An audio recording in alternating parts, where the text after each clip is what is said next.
Ladies and gentlemen, boys and girls, hello from everybody all around the world. Welcome to another episode of The Watch Up with me, your host, Jean-Luc. Make some noise. Yes, sir, clap it up.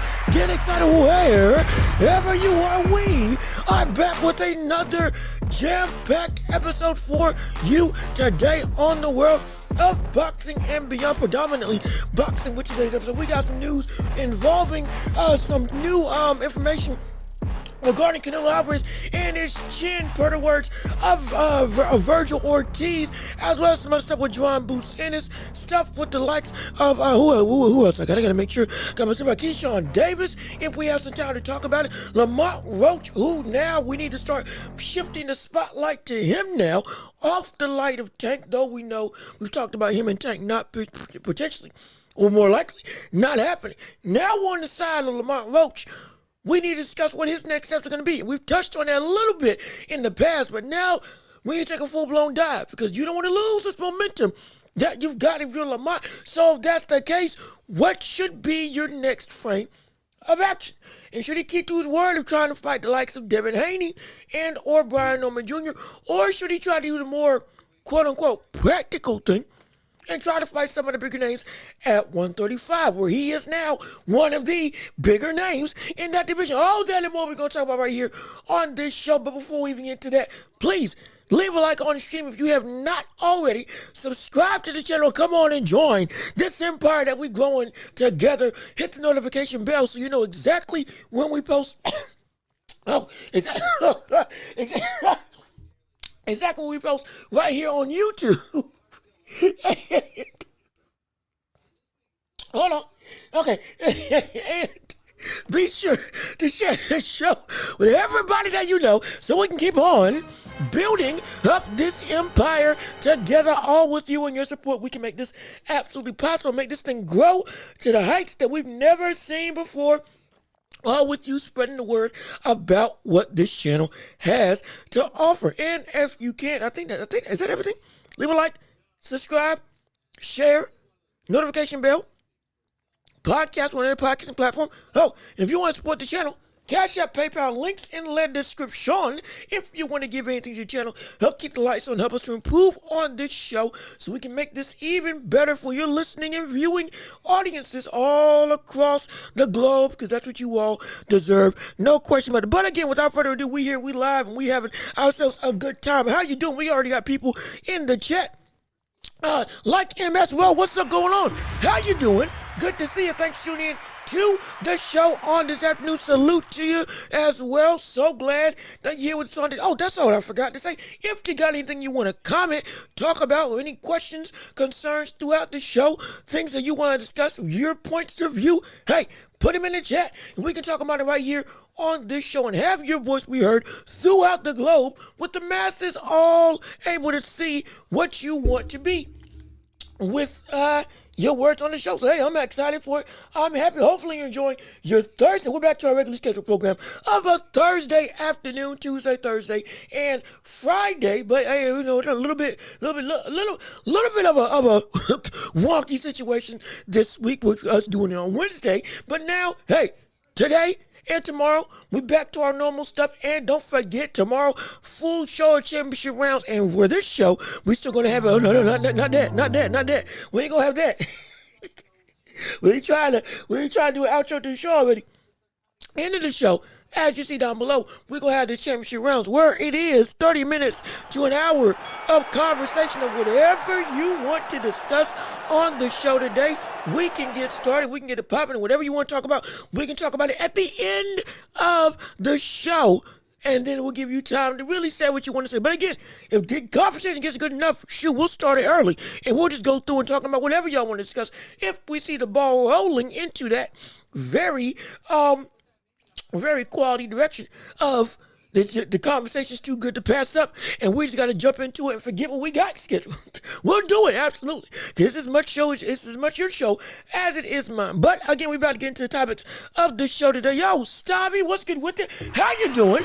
Good to see you. Thanks for tuning into the show. So glad that you're here with us on today. And Sack, what's good with you as well? How you doing? So glad to see you on the show with us on this afternoon. And I want to talk about SummerSlam. I do, but we gotta say that for the end, because if we don't, we're gonna be here all day long. Trust me, I'm a big wrestling fan. Hey, news with John Cena losing the belt, going face, however, and now the situation with Seth Rollins is World Heavyweight Champion, stealing it away from the likes of CM Punk, who beat Gunther. My gosh, it's a lot I want to discuss, but sadly, we got to keep with the agenda for a little bit.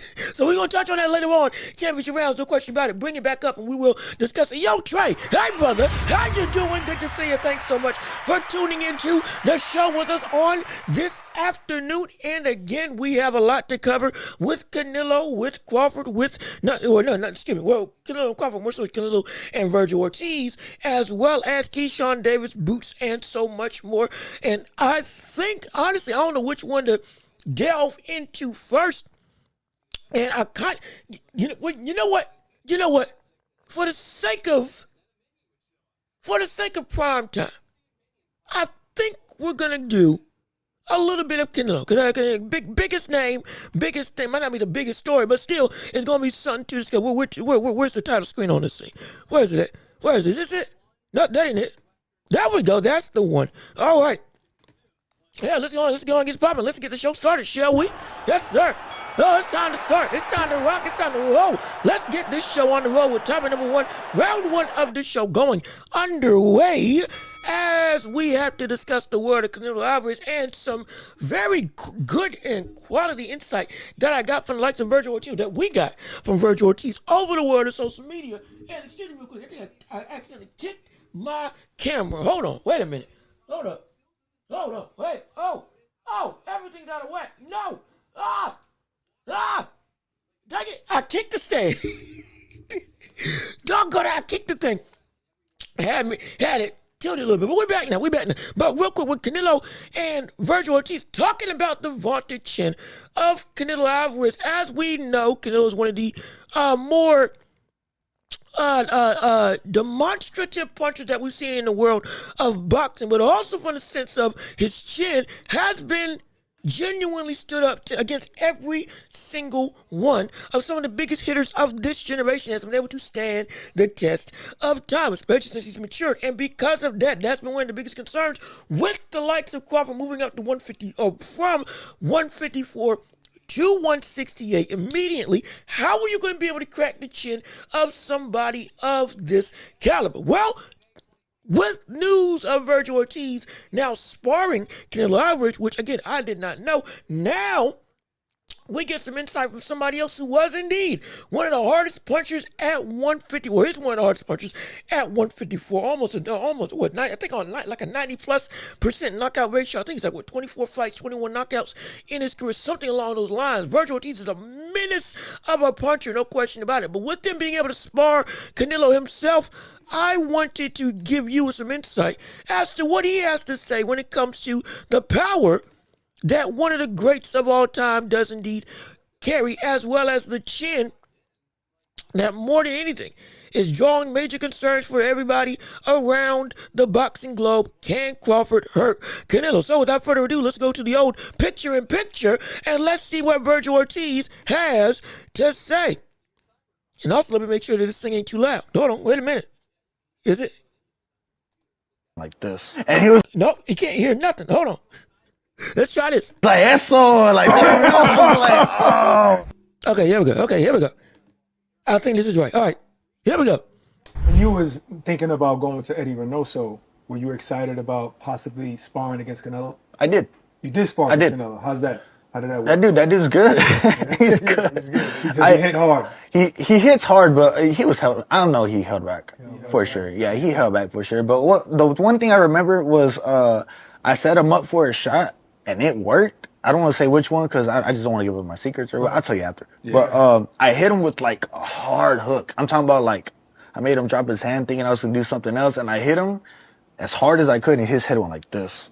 Barely moved. Yeah. I swear. And you was like, and he was like, eso, like, I was like, oh. So he didn't get mad and said, let me tee you. He was like, that was good. Wow. It was nothing though. It didn't look like nothing. I didn't do anything. I was just like, fuck. That's crazy. So you like Canelo outside the ring too? Yeah, he's a good guy, man. He's good. He's cool, a great guy. So Mind you, this ain't just anybody we're talking about, but we're talking about Virgil Ortiz. We're talking about a menace. We're talking about one of the heaviest punchers in the world of 154, the weight class that, again, Crawford is coming up from. And, brother, as you can see, this cat couldn't do a thing in terms of punching wise against the vaunted chin of Canelo. And again, that may breed some concern or validate what maybe many of you have been saying in the chat. Hey, Canelo is just too big, too strong, and Crawford can't hurt him. As a puncher who wants to go through and be dominating in all of his affairs, being the man who normally comes forward, the aggressor. That's what Terence Crawford loves to do. He loves to be a dog in the fight. You cannot translate that power. Those been able to come up nearly with every weight class that Crawford's been up to. Now this is a step too far, and you just can't hurt him. But there is not just doom and gloom on the side of Crawford in this revelation of what Virgil Ortiz experience, though it may seem incredibly damaging. But what's that light at the end of the tunnel? I will give you that at the end of reading some of the chats, because we got some new people coming through, like with Ryan. Hey, brother, what's going on, Ryan? Glad you're back. Thanks for tuning in to the show once again. Good to see us. Oh, can't wait to hear conversations we have on this show with you. If you haven't already, go ahead and leave a like on the stream. Go ahead and get the chats up, go on and get the comments all rolling, and keep on sharing the show and make it so that we can make this thing the hottest show in all the globe right here on YouTube. I appreciate it so much, and thank you for showing up today. Let me see.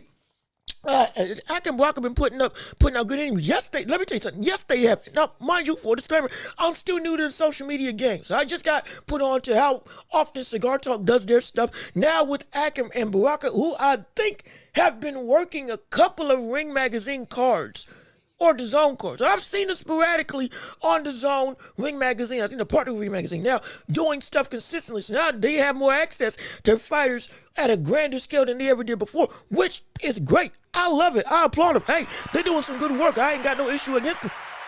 Hopefully, I can get to their shoes one day. I would love that. But for right now, hey, they are. Didn't I tell y'all yesterday that this media is a real media? It ain't just the normal traditional media. We can be a voice of this sport, and we can be an outlet, a legitimate outlet. And that's why these things are so important to uphold, from the sense of, hey, you put out good stuff, we can get access and we can get things that it might not have been able to be accessible in the past due to the freedom of extension. We can actually reach out to these people, which is dope. But they've been putting up great interviews, and this is one of them. And now you can go watch the full one. Absolutely, it's phenomenal. But this clip specifically, I just wanted to touch on because it makes us ask, well, how in the world can Canelo win?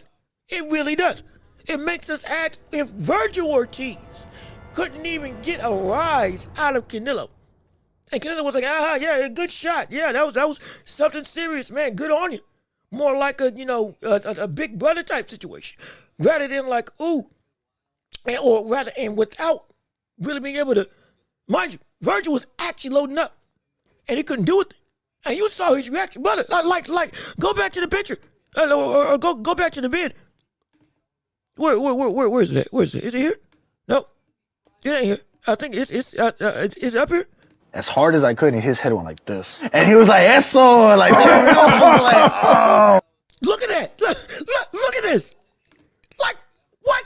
If you got Virgil Ortiz, this, not just frustrated, but it's more like a, oh no. It's not. This is what he's thinking. This is what he was thinking when he sparred Canelo. For the sense of when he landed on him. And so, it has me asking, well, now, is there actually a way that Canelo can actually win? Now that we see that if there was any litmus test to see if Crawford had any pop to be able to do something coming up from a division, it would be Virgil Ortiz. And if he can't do it, well, Crawford can't do nothing either. Well, that might not be all the way true. Because also in this clip, there was another situation that he talked about with how exactly he landed that punch. For sure. But the one thing I remember was... wait, hold on. Y'all can't even see the screen. No, y'all can't see the screen. And real quick, this is the light at the end of the tunnel I wanted to touch on. I set him up for a shot, and it worked. I don't want to say which one because I just don't want to give up my secrets. Or I'll tell you after. Yeah. But I hit him with like a hard hook. I'm talking about like I made him drop his hand thinking I was gonna do something else, and I hit him as hard as I could, and his head went like this. See, this right here.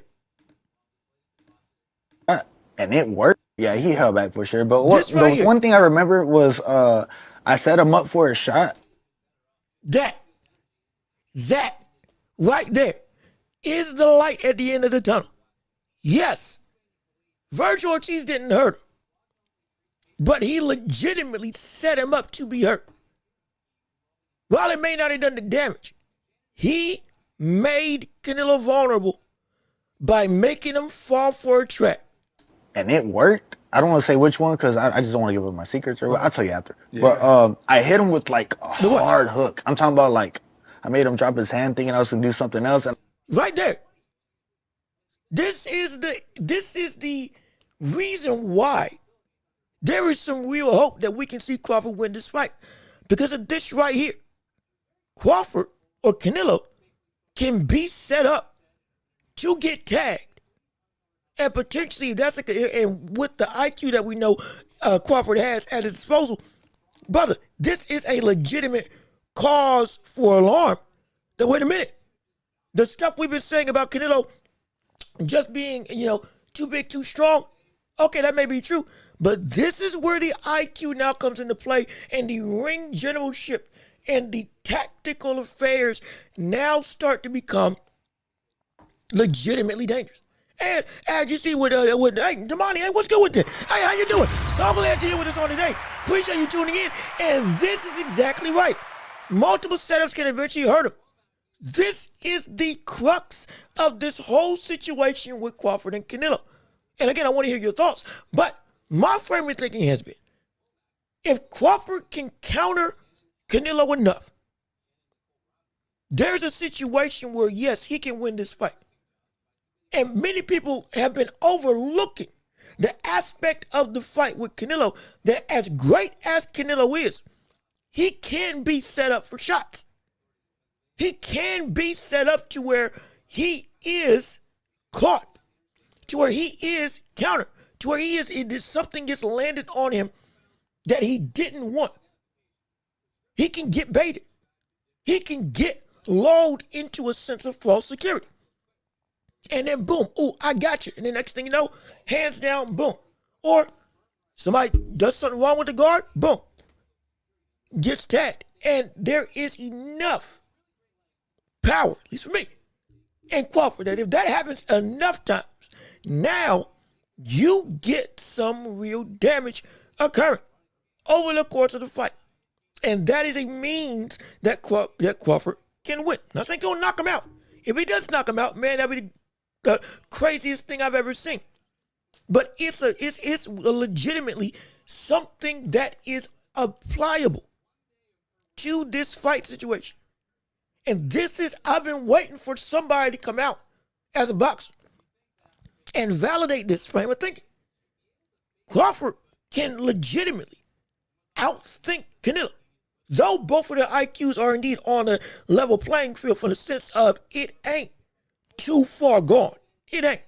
But there is, at this point in time, a clear winner in who has the better skill perspective and a better mental perspective. It's Crawford, at least for me. This ain't disrespect. And to a degree, it's also because Canelo has been at times susceptible to skinning the cat when it comes to his defense. Now, what do I mean by that? I'm not just saying he's a great defensive fighter, no question about it. Again, Canelo is a counterpuncher in his own right, from the sense of catch and shoot, walk you down, let you touch his guard that is impenetrable with that high guard, and then boom, land with the hooks to the body or hook to the head, loading up on shots. He does that. He has great head movement, though he doesn't use it nearly as much as he used to. But when he does, you see, oh yeah, he's still got that in him. However, it is also built off the backs of skinning the cat. And skinning the cat, for those you may not know, wrestling term. When you go over the top rope and you hold on, your feet barely touch the ground, and you pull yourself back up to where your skin's rubbing on the rope, and you get back in the ring, and you're able to then go and attack your opponent from behind when they think, oh yeah, they done thrown you out. Canelo similarly, when he does do defense, it's a lot of somewhat close to what we see with Jaron Ennis. Turning to the head. Last second slips. Last second, boom, getting out the way. And he'll do it with his hands down too. I've seen it before. That is a opportunity. That stuff can really go wrong. And again, sack, you're right. Everybody gets hit. No question about it. Anybody, nobody's perfect in boxing. Nobody's not going to get touched in the boxing game. It's very rare. It's very rare. Again, only instance of somebody not getting touched in the round was Willie Pep. That's it. But outside of that, no, even Floyd gets touched. Shakur got touched. Everybody's been getting touched because it's boxing. It's a part of the sport. But the issue is it's not just about how you get hit. It's about what you get hit with. That's the concerning issue. And the biggest thing with this whole situation was there's nothing that Crawford can, or at least for a lot of people, not for me, for a lot of people, there's nothing that Crawford can hit Canelo with that would cause any sense of building success in this fight for a lot of people.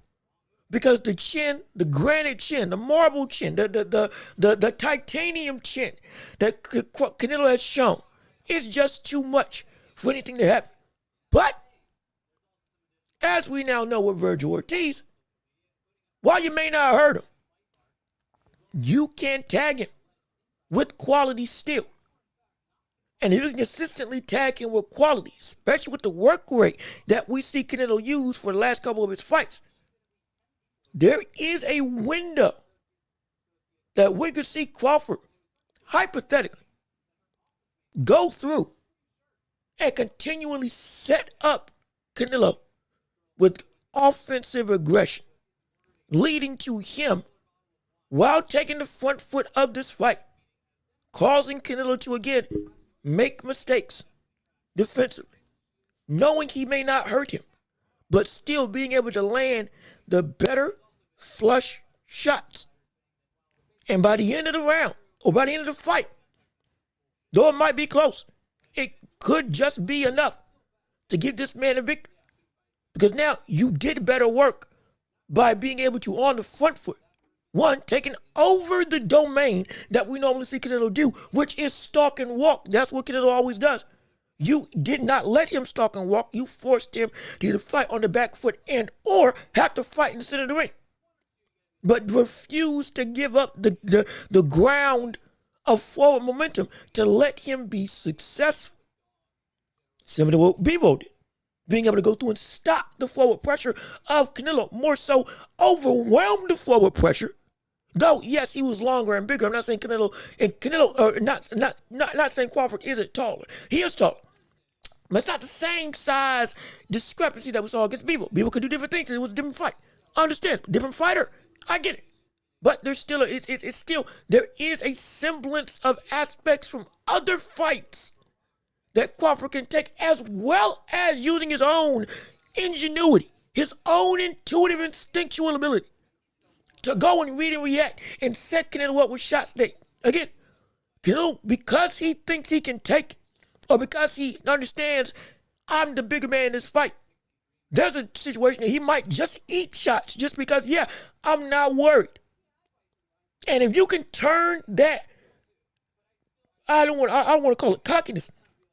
If you can turn that confidence in his chin against him, and that can be the way to lead to a long-term success throughout the fight. And next thing you know, oh my gosh, it's 6-4. It's 7-4. Going into the later rounds, because all of a sudden Crawford has been able to land the better significant stuff. And because of Canelo's ability and durability, similar to Boots Ennis, he believes in it so much that now he'll let stuff land that shouldn't be landed. He'll let stuff get by just because I can take it and I'm going to land my big shot. Next thing you know, might be outscored, outpointed, and now you need a knockdown to win. Though we know Canelo can do that. If you force Canelo into that type of setting, well, now he has to push his foot on the gas to succeed. Instead of just having control, that's a completely different frame of mind that Canelo has to be in. That's not control now that Canelo has always had. And now Crawford's in the driver's seat. And now that turns into now the mental aspect of that fight completely shifts. Because now both fighters are in a completely different domain of thinking. Look at the likes of Lamont Roach versus Tank as a perfect example. All of a sudden, the normal, composed, dominating persona of Tank Davis, from the facial expression to the body language to the confidence and bravado inside of the ring, all of a sudden, once rounds 7 and 8 started to come around, there was a flipping of the minds. All of a sudden, it was Lamont who was calm, cool, and collected, and it was Tank who was indeed going out of his way and all of a sudden losing his cool, fighting from behind, fighting on from a catch-up position, getting desperate. Legitimately tried to bite Lamont Roach. We showed that on camera on a show a couple months ago. Going through and being belligerent, trying to talk a lot, but not with the same level of, oh yeah, I got this in the bag. Now it's, oh, they're not gonna let you win. No, the powers that be, the judges, they won't let you win because you ain't me. But the same level of I'm beating you. Now he's using outside resources as a means to why he's able to be successful, but not internal. And so it could happen. It's a possibility. Again, I'm not saying it's going to happen. I'm saying it is a frame of reference, and also it's a great talking point. I can't lie, but let me keep on reading. I don't want to miss nobody else. Sure, Crawford may be able to hit him, but the question is, can he hurt him? And again, we've seen people beat big punchers, but not hurt him. We have. Again, Iran Barkley versus James Toney. I love this fight. It's a perfect example. Yes, by the end of the fight, Iran Barkley's face was swelled up and all that stuff. But for the first 5-6 rounds, Barkley was just eating the punishment of James Toney and still coming in like a house on fire. But because James Toney kept on setting him up, boom, what happened? Eventually, the accumulation now started to take its toll. And then by the end of the fight, now the landed shots started to really take effect. But even then, he was still winning the fight, even without hurting the likes of Iran Barkley. And Iran Barkley is the buddy who knocked out Tommy Hearns. And Tommy Hearns had trouble with that brother. Don't forget that. Don't forget the hitman. That's a mate, lost to Tommy Hearns. And had trouble with him the second Johnny rematch. So it's like, just because you can't hurt somebody does not mean you can't win. But it's the prospect of if you can get to them consistently. The question was how. And now we know there is a how. Canelo is susceptible to get set up for big time shots that in the judge's eyes can win you rounds. Not saying that this is going to come down to just, oh yeah, you're not saying it's going to come down to, oh, he's got to worry about the judges, but I'm saying it needs to, those things take into account. And so it's a possibility because we've seen this before. Bud is probably more power. Bud probably has more power than that guy too. I don't know about that. I don't know about that demonic. I don't know about that demonic. Virgil Ortiz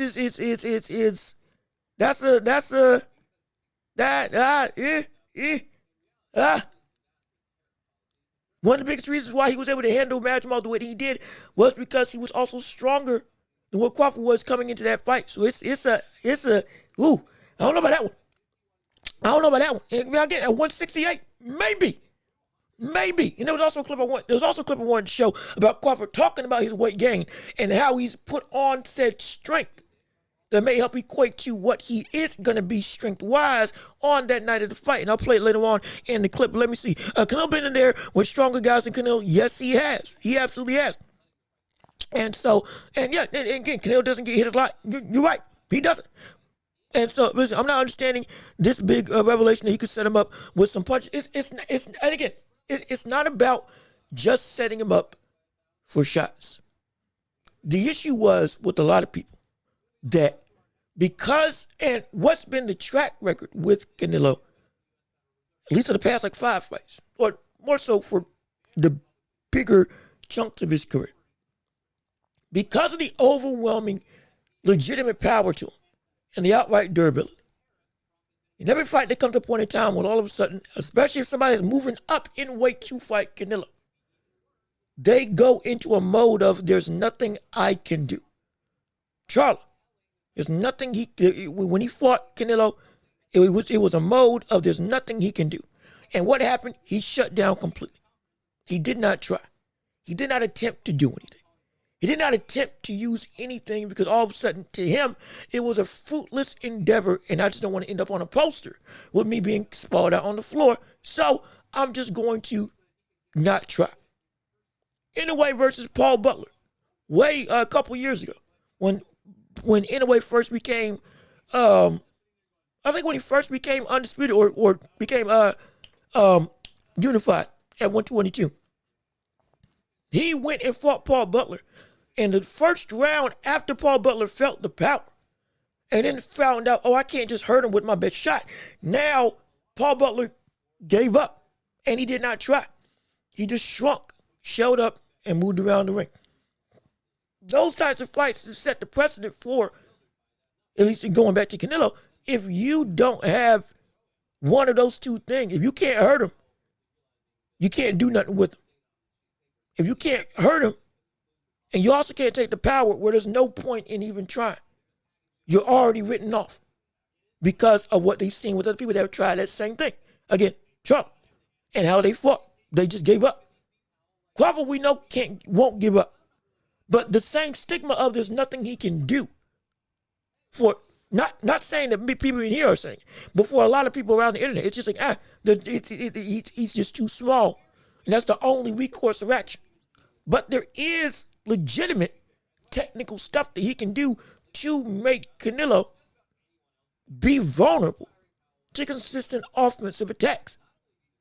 Because my opinion is he can't go and just fight defensively, nor can he just go and just try to box cleanly. Just, use all, because that approach doesn't work. It doesn't. You got to be willing to be aggressive. You got to be willing to take some real risks. You got to be willing to put yourself in danger to get to Canelo and really land something that is substantial on a consistent basis. Because if you don't, you're not gonna win. You're just not gonna win. And if you can apply all those different facets, if you can use footwork, if you can use traps, if you can go and make him uncomfortable and make him have to continually track you down because he doesn't like movers. But at the same time, you're not so afraid of the power that you're not willing to take a chance and go to war with him. You do all that. There is a means of success with that. But if you lack some of those things, now it becomes, from a game plan perspective, now it becomes a situation where it's a lot harder. Because again, that's when the size takes precedent. That's when the advantage of physical strength now starts taking hold, because now you're going into what Canelo wants to do, which is you're too afraid of what I bring to the table, so you're not going to use everything that you can be as a fighter. And hence you fall back. And now I can just do what I want to do because now I'm on the front foot. I am the tank that is able to withstand everything. But now that you've seen I can take what you give out, you don't want to throw. And so it's that's the thing. That's the thing. And that can be a legitimate issue. And I don't know that Virgil Ortiz, who's a great fighter, no question. If Virgil Ortiz can set up Canelo, yes, it's smart, but still, if Virgil Ortiz can set up Canelo legitimately with some damaging shots, even though it didn't take effect, but with some good flush shots, then we know, bet you out the past success that we know that Crawford's been able to do. Crawford has the ability to do that same thing. If not at a better scale, because he is a better fighter from a technical perspective. He is. More around it, better skills, all that stuff. So it is a legitimate possibility. And it's something that should not be detracted and helps to further push away from that ideology that Canelo is just way too big for Crawford to be able to do anything with. Because there is legitimate ways that Crawford can go through using his feet, using lateral movement, using angles, using not just distance, and with it, I think he's got a longer reach and height, but also being able to change your pace. Going through, and similar to Bebo, when you start throwing your offense, you stay for a beat or two longer rather than just going boom, boom, boom, and now you're backing up, or 1-2, and then now you're waiting on the counter. Nah, you might have to take that risk. 1, 2, 3. 1, 2, 3. Dare I say even a 4 off a slight pause. Something off rhythm. There's a bunch of things that can happen that Crawford has the capabilities of that can make Canelo have some trouble to where now, though he's not hurt, he's losing the fight. Oh gosh, no. Oh, Lord, I'm stopped over my stuff. Though he's not hurt, he is not gaining control. Though you're not damaging him, you're also making sure that Canelo is not able to begin to run away with this fight like he's been able to do in most of his endeavors. Though you are indeed at a disadvantage of, hey, you're the smaller guy coming into this. That's all I'm trying to say. Let me see. That's a lot to ask against an all-time great like Canelo. I got Canelo in 5 or 6. And again, I agree. Canelo, in terms of, I got Canelo, as of right now, I do have Canelo as well. I don't know if it's in 5 or 6, but I got Canelo as well. No problem. But I'm not asking anything more against an all-time great because we're dealing with an all-time great as well. We are. Don't forget some of the same stuff was said against Sugar Ray Leonard against Marvin Hagler. Let's not forget Marvin Hagler versus Sugar Ray Leonard. Hagler called out Leonard first and wanted Leonard at 160. Leonard was at 154, 147, all this stuff with Bertie ran and whatnot. Absolutely. Welterweight. Moved up. I think he had like 1 or 2 fights at middleweight, and then all of a sudden, boom, Hagler. And turned into one of the greatest fights we've seen in boxing history. No question. Now, I feel that Hagler did win that fight, but still, you saw what he was able to do. As the smaller man against one of the pound-for-pound greatest fighters of all time. And he was great. Ray Leonard is still Ray Leonard. This is that type of situation.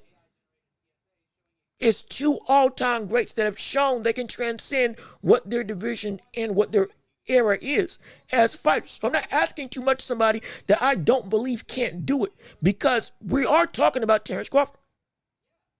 This isn't just I wouldn't be saying this for almost nobody else in this division outside of maybe Inoue. Or in this era of boxing outside of Inoue. Because it's I don't think it's a lot to ask, but it's somebody who can handle it in the likes of Terrence Crawford. At least in my opinion. Let me see. Canelo is no match him off. He is in regression, and that's the other thing. People keep forgetting the match him off fight made Crawford look very vulnerable at 154. No question. Virgil also struggled against Magma. Yes, Magma was sick in that fight. I get it, but even still. Even Virgil Ortiz wasn't able to do what Virgil Ortiz normally does against that tricky, herky-jerky type of fighter that is always twitching and moving, where everything is a feint. Literally, everything that he does is a feint. And it's incredibly hard to track. And it's incredibly hard to you can't really do anything until he kind of slows down because of his own movement. It happened with Canelo, and it happened with Crawford, and it happened with Virgil. But the same thing in terms of making great fighters look like, there might be some trouble there. When it look as good as we thought you were going to look against him, it's because of the style of fighter that Magimov is. He is not an easy opponent to fight because he is just hard to read as a whole because of the style of fighter that he is. Canelo is not that type of fighter. Canelo's not so herky-jerky and hard to decipher. He's a lot more dangerous. He's a better fighter, more destructive, and has a plethora of tools in his tool belt. But stylistically, it's not something that is so hard to mitigate, or at least not nearly as hard as the likes of Magimov.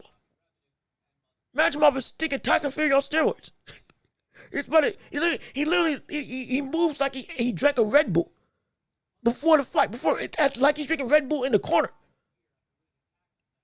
Cause he's just a ball of buzzing energy that just constantly, It's literally like, it's like that for like 10 rounds before, it's like that for like 7 rounds before he starts to tire out because of his own movement, and the rounds like 8-0. And so it's a possibility. Let me see. And again, I'm not trying to just fantasize about it, and I get it. It may seem like, I'm trying to ride for Crawford. So mind you, we've been breaking down this fight for the last couple months, picking different topics of discussion to discuss when it comes to what and or how this fight's going to go. I've been fair on both ends of the spectrum, who can win and why. We're going to have a full-blown breakdown later on in the month. Full-blown dedicated episode to nothing but giving my full breakdown of how I think this fight's going to go, how we each can win, and who I think is going to win ultimately as a final prediction. We're going to do that. Absolutely. But I'm not, again, I'm not trying to just fantasize and be like, oh, it would be a dream if Crawford won. Yes, it would be. It would be insane. But also, it's a situation where this fight, I really think that people are underestimating exactly what Crawford's going to be able to do. We already understand the notion Crawford can get knocked out easy in this fight. Absolutely. Because of the power that Canelo brings and how great Canelo is. All the tools in Canelo's belt in his own right.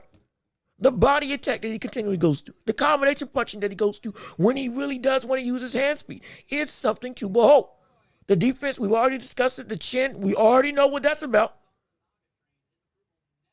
We question his stamina going into the later rounds, absolutely. But even then, it might be at 168. It's a lot better than it was at 175. I'll tell you that. We can at least say that. And so the struggle of, Crawford or Canelo may just tire out might not be that same issue coming into the fight. Though we saw it against Bebo. It might not be. I completely understand it. So we get what Canelo can do. But with Crawford, it's more of the I don't want to call it unspoken, but it's more so it's just been, he's technical. He's got the IQ. Well, okay, how does he apply? What is it that he can do with that IQ to go and beat somebody? Outside of just, he's got enough skill to do it. The application is what's missing on Crawford's side that has made people only believe it's just been a fantasy. We're trying to turn into reality or at least into a potential reality that is plausible by trying to pinpoint the specific things that he can do. Even if you don't believe he can win, which is perfectly fine. You got to understand, this is not just a complete unachievable goal beyond just a puncher's chance. It definitely is. It absolutely is. It absolutely is. I'm telling you. So when the impossible happens, what's near and it's probably, and like I think I've addressed this earlier, but if Crawford beats Canelo, this would be one of the greatest wins in boxing history. This would be the equivalent for me of Roy Jones Jr. beating Lennox Lewis in his prime at heavyweight when he moved up to become champ instead of John Ruiz. Because this is a Canelo at 168. He is definitively the best 168 pounder. He is pound for pound one of the best in the world. It's still undisputed and it's still, while regressing, still in the prime of his career. Though, again, it has diminished. Absolutely. He still has no equal at 168 and has already vanquished somebody who tried and failed to move up from 154. If he does do this, it will be one of the craziest things we've ever seen in boxing history. Even better, from a one-fight jump with no tune-up. Even Sugar Ray Leonard against Hagler had a tune-up against a white dude, tall white guy. Started with L. Is it Labamba? I think something like that. I can't remember if I have his name wrong. Excuse me. But even he had a tune-up. This is just straight up going up 1-1, and you fighting Canelo. We've never seen that before. To this big of a jumping degree. All right, that's preposterous. And if it happens, Like, that would be one of the greatest wins I've ever seen. They'll probably put him in my top 10 pound for pound ever if he does that. He's already in the league company with the likes of Hagler, Hearns, Duran, and Leonard. I said he would be a fifth king in that era if he existed back then, because he's that great. If he does this, it'll be one of the greatest things we've ever seen in boxing history. I guarantee you. Let me see. This will be Crawford's last fight. Hopefully, the payday will be worth the life-changing damage he will take. I don't know. I don't know if this will be your last fight, because his goal is being undisputed 4 times. We discussed this in the I think earlier this week or maybe last week. His goal is to be undisputed 4 times. He has a shirt for it and everything. He's already got 2. If he beats Canelo, that would be 3. And he'll move back down to 154. If he does go and lose to Canelo, perfectly fine. You tried, you failed, you went and chased greatness. But there's still a possibility he can go back down to 154 even after that loss, because there's still big work to do at 154. There is. If 168 is a step too far, okay, fine, no problem. He's still got enough in the tank to be able to go back down to 168 and be able to fight. You got Tim Sue, you got Keith Thurman, you got Boots Ennis, which everybody still wants to see Boots Ennis. You got Sebastian Fundora, you got Bakwan Murtazali, and you got killers all, Virgil Ortiz, Bo and Chuck. You got killers all around that all still meet the competitive fervor that Crawford loves. Crawford still feels and knows, but I'm still that guy.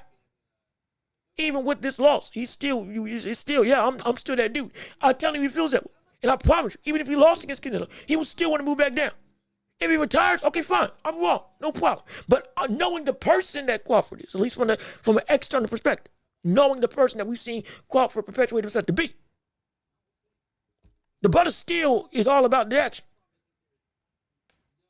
And he won't let a loss keep him down. He'll just understand, okay, this is just a step too far. Everybody's got a limit. Everybody does. They do. And at that point in time, you make the adjustment, but you can still be great. Him losing to Canelo doesn't make him less great. It's just, my gosh, you just tried to take on a test that was just too much. Canelo lost to Bebo. It was a test too much. It doesn't make him any less great. You lost to a brother who was indeed, at that point in time, the best light heavyweight in the world. And everything to beat you. And you moved up in weight and you couldn't be the same fighter. If that's the same for Crawford, okay, it happens. Failing at achieving greatness doesn't make you less great. It just means, okay, there is a limit right now that we know that you have. There's a ceiling. There's still plenty of stuff to do underneath that ceiling, because that ceiling is oh so high. You still got a whole room of stuff that you can accomplish, though it's under a ceiling, which is indeed incredibly high. Doesn't make it bad. It just means you got a lot of room to still do some work. And I think Crawford would still do it. At least in my opinion. A lot of moves going to be Canelo's kryptonite. I think it's going to be a big factor. I truly do. Speaking of narratives, Canelo's handled many sick fighters. Yes, he has. Mir Khan, Lara. I'm missing a third brother.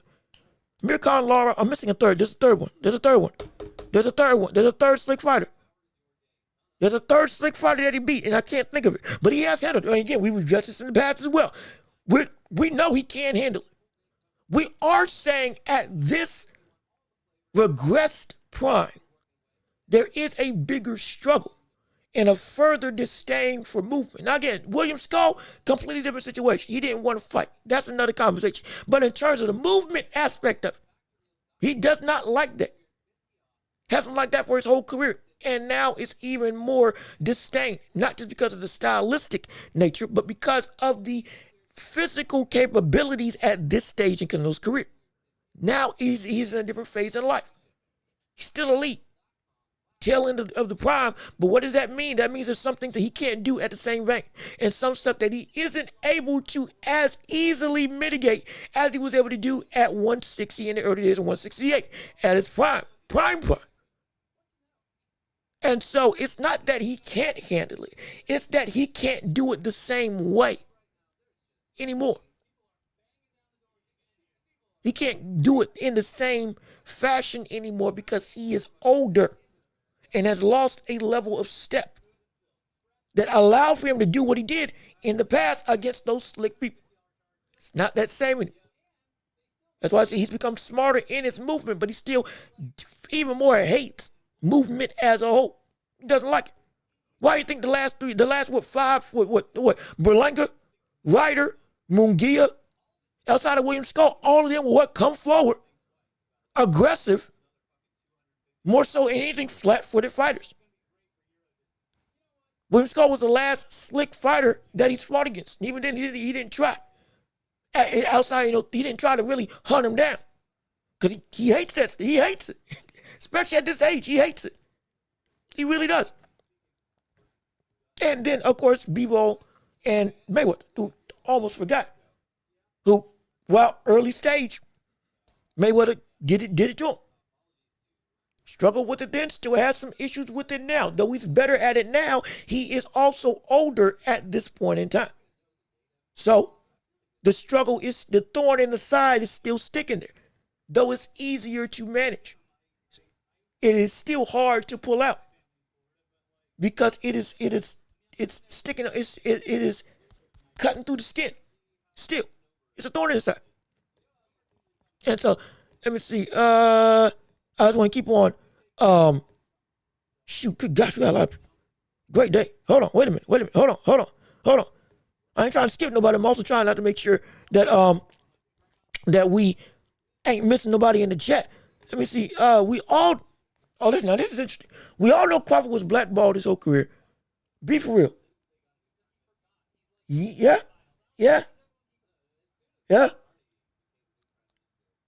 I would say not blackballed, but more so we know during that whole Spence and Crawford rivalry, there was some favoritism on what could and couldn't be done.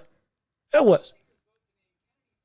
It was a real situation that Crawford wasn't getting the shine he deserved because of the fact that there were a lot of people that either A, didn't want to fight him, or B, didn't allow for him to fight against people under their stable, whether it was top rank, I can't remember which motion he was on at that point in time, but whatever side of the street he was on, it was hard to get him fight with other people on the other side of the street.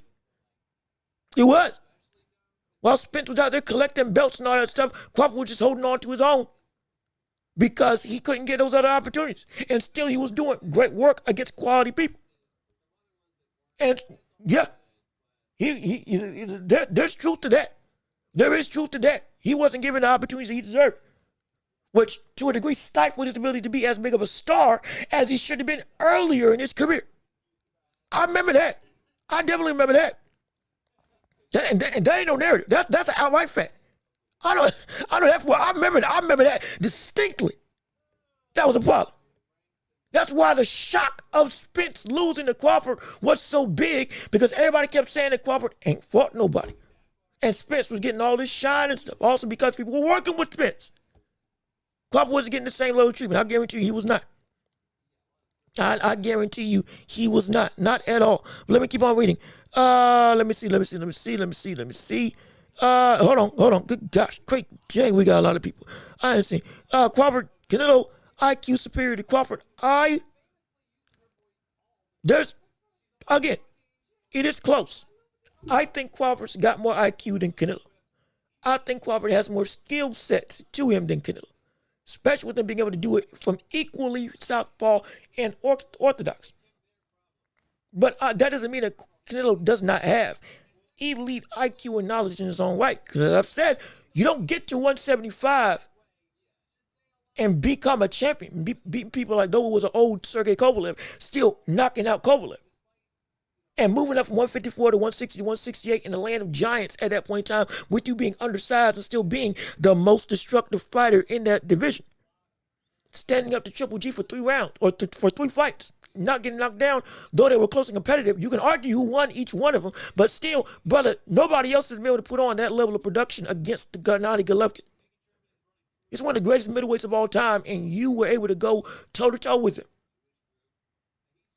You don't get that just by just being strong. You got to have smarts to him. You got to know what you're doing in there. I think people underestimate, as much as we can talk about Crawford's IQ. People really underestimate what the world Canelo brings to the table from his mental fortitude and his mental acuity to be able to make changes in the ring and to know what to do and when to do it, just like that. Adapt and change or force what he wants in a way that nullifies what you want to do in counteraction. He's phenomenal at it. People have just, again, wrongfully, people have just pushed Canelo into a box that he doesn't deserve to be in from the sense of what type of fighter that he is, when he is a very in-depth and diverse fighter. Though he doesn't use all those diverse skills in the same way that he used to in the past. Again, because he's older.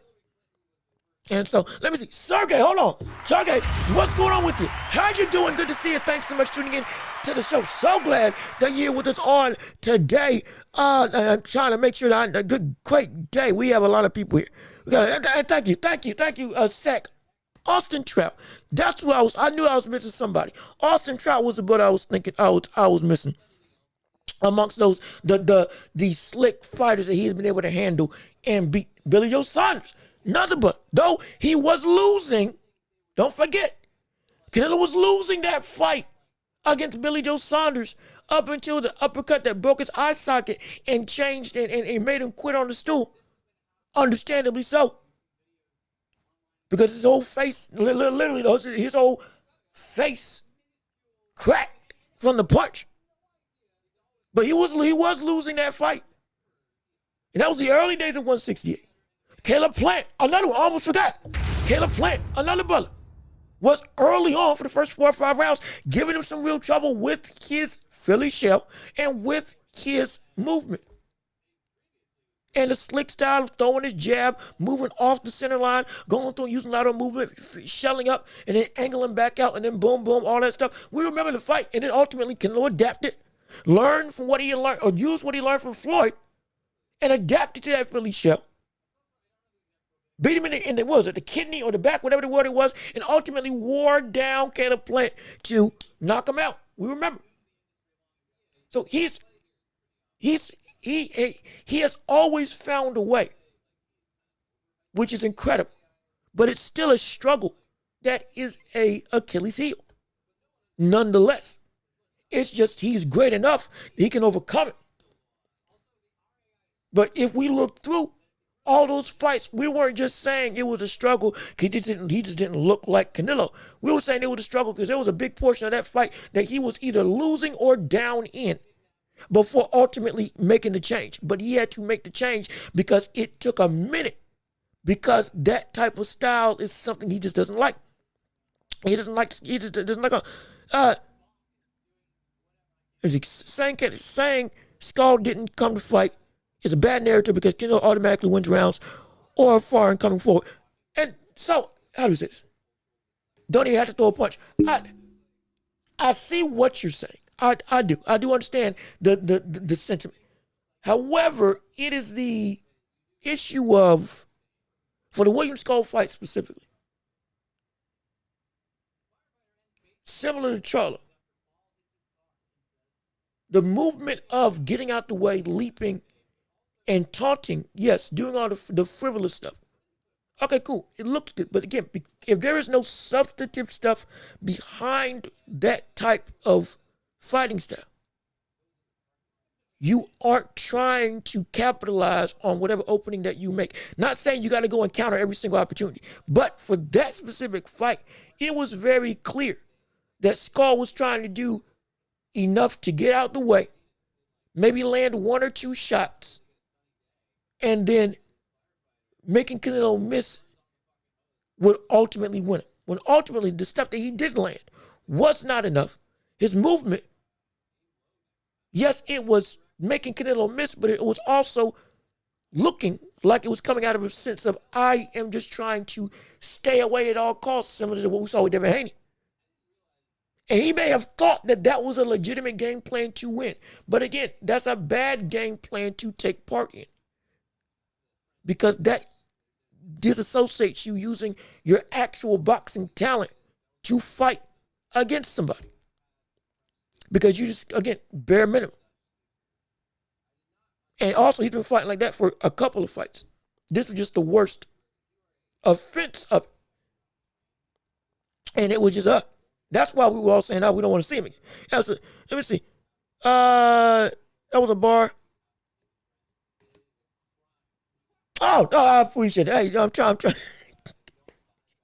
I'm glad you said that was a bar. Again, I'm just coming up with stuff. I'm not trying to be deep or whatever. Hopefully, it sounds good, and if it does, great. And if it don't sound great, hey, please go ahead, tell me I'm dumb, and I can change it absolutely. But it's a real sentiment.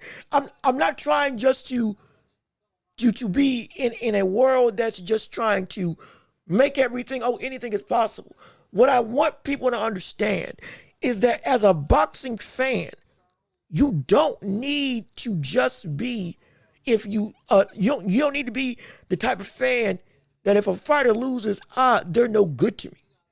There's still so much that you can do to be great, though you don't achieve the greatness you aspire to do. And you shouldn't be thrown away just because it fails in an endeavor. Because again, there's still a bunch of stuff that you can do. But because I'm very afraid that if Crawford loses this fight, all of a sudden everybody's going to be saying, he wasn't that great in the first place. I'm telling you. We see it so much. We see it so much that all of a sudden one loss has changed the entire perception of people and how they look at a fighter. And they're going to say, he was a fraud. It was a fluke. Spence wasn't really the Spence that we thought he was. Or excuse me, Spence wasn't really healthy at 147. See him at 154, and he'll make you lose again, just like you lost against Canelo. You fraud. That's what's going to be talked. I promise you, that's what's going to be discussed. All this hype and momentum, which has been earned by Crawford, a loss will be... it has the propensity to undo a vast majority of that foundational building that we've seen over the years of Terrence Crawford by a lot of fans. A lot of them casual, with no offense to it, but that's just how it goes oftentimes. They will say, he was never that good in the first place. And I hate it. I don't want that to happen. But my gosh, it can. My gosh, it can. And if it does, it's going to be like, well, what the world? Now, I don't want to be fighting uphill, trying to defend a brother who is indeed one of the greatest fighters I've ever seen. Because he lost to a brother who is at 168 and is also one of the greatest fighters we've ever seen. And now if he loses, dare I say gets knocked out, it's going to be, the brother was a bum. I've seen it so many times with people, with fighters. It makes no sense. We're already getting people, again, mind you, even right now, we got people devaluing Muhammad Ali in today's era. We have fans diminishing Ali because of recency bias in terms of questioning how great he really was. Again, not saying it's you all, but across the spaces of social media, we're seeing that. And it's because, like we always know, the most recent thing is the only thing for a lot of people. What you've done for me lately is all that you've done, which is a pain, but it's the truth of how a lot of people think. And it is a struggle because once that happens, they forget what happened in the past. They forget what's transpired beforehand. They forget everything that you've done already. And what you are in that moment is what you are going forward.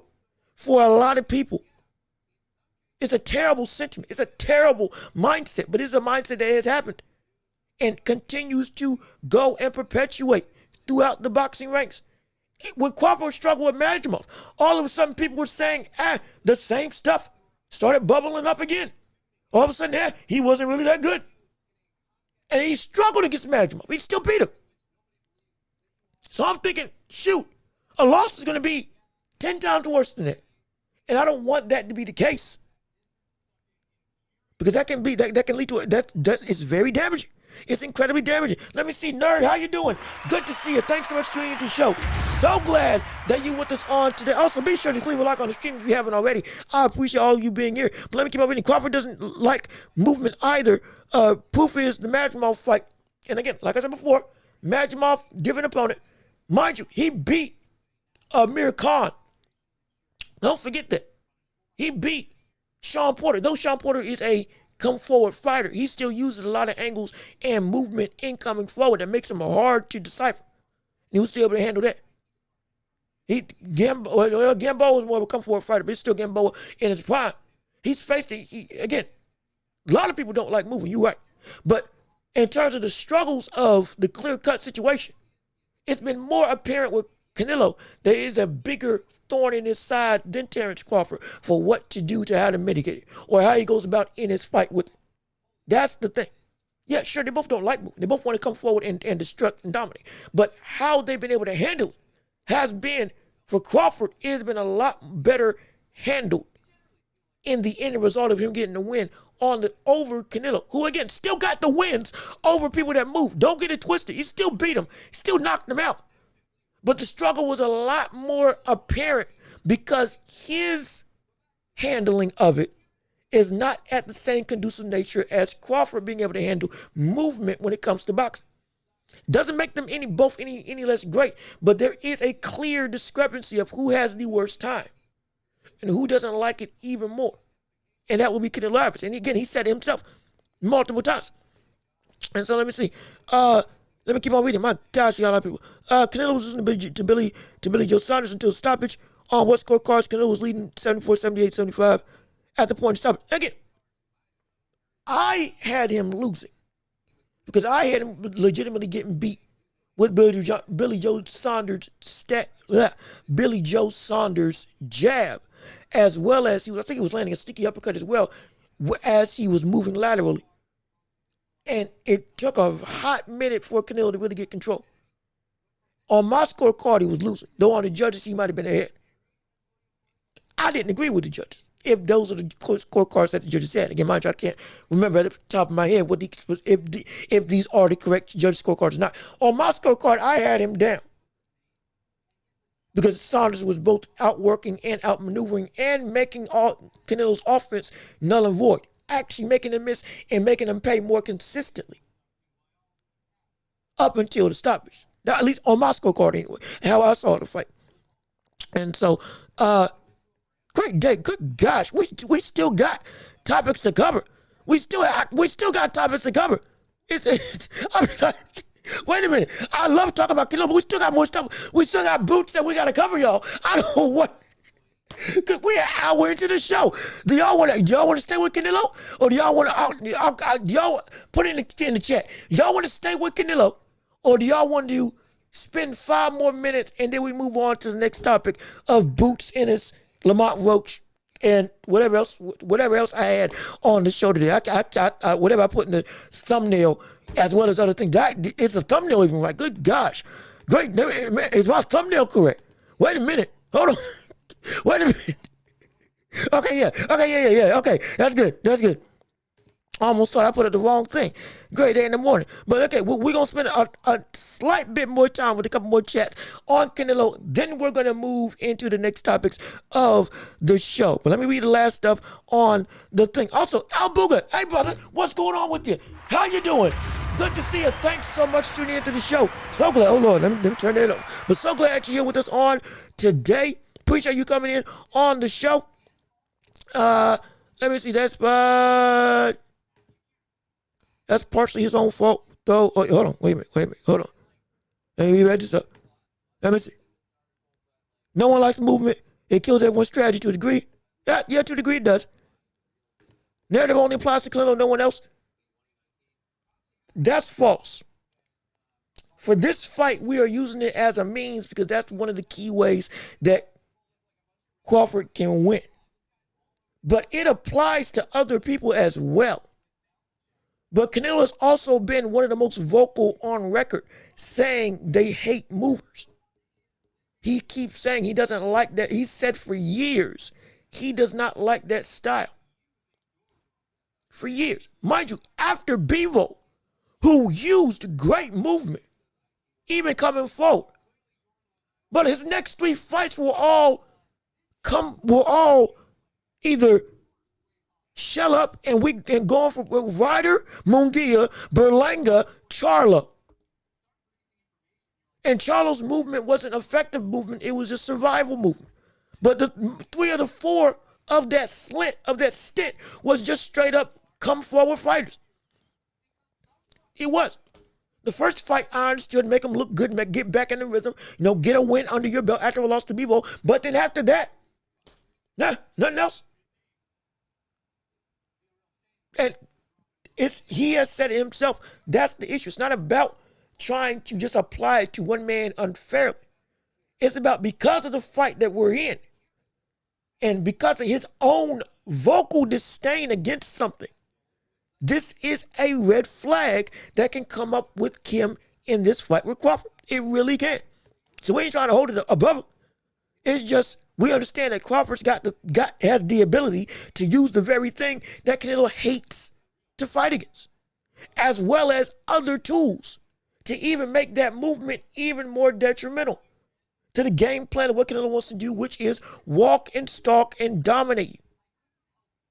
If he can't do that, he hates it. He despises it. He definitely does. Let me see. I bet Crawford fans will celebrate if he wins. Look, let me tell you something right now. If Crawford wins that fight, fighting like William Skull, I will be upset. Now, again, if he makes Canelo miss like William Skull, but legitimately is landing, okay. Like if you're throwing off of the opportunities that you make and you're scoring, okay, that's different. But if you fight incredibly close to that, not even trying to let your hands go, fighting such a defensive posture that you're trying to punch just to pat, and not boom, boom, like you're trying to actually do something, now we got an issue.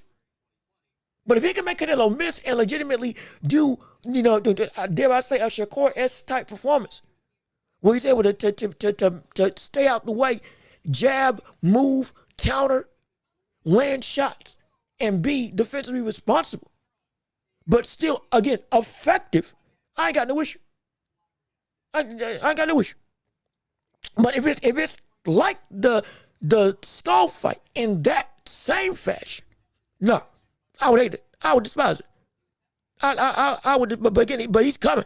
He ain't gonna just be there. He gonna be moving in, trying to fight. Of course, he gonna be smart, but he ain't gonna try to just sit on the outside. He will, cause he just is prone to it. He will try to be the bigger dog in this fight, no matter what the circumstances may be. I guarantee he is that type of dogged mentality of a fighter. It isn't in him to not attempt to throw his own weight around in the ring. It just ain't. It's against his nature as a fighter. That's the issue. Even against Majimov, but by the time the later stages of the round ended, but he was literally head to head with him on the inside against, again, a 10-0 9-knockout fighter who was incredibly strong, going through and shoulder to shoulder with him, uppercut to the body, hook to the head, little back off straight right, coming back on the inside, uppercut again, switching head slots, left hook to the head, going through, posturing you up, pushing you back. That's what Crawford wants to do. That is what Crawford wants to do. I guarantee. And let me. Oh, we have more people. Oh, shoot, yo, get the money. That's what we're trying to do. Hey, I'm so glad you gave me that reminder. How you doing? Good to see you. Thanks for tuning into the show. So glad you're here with us on today. Canelo, those belts coming off of you. Hey, I'm telling you, we got people on different ends of the spectrum. People who really thought that Crawford is really on the minds of people, especially with how he's looking in weight, that he can potentially be a fighter who was indeed, or who is, excuse me, indeed, able to conquer the seemingly unconquerable. He's got, and for good reason, but it's a bad butter. He's a bad butter. Canelo doesn't perform well against counterpunchers. Ooh. Ooh.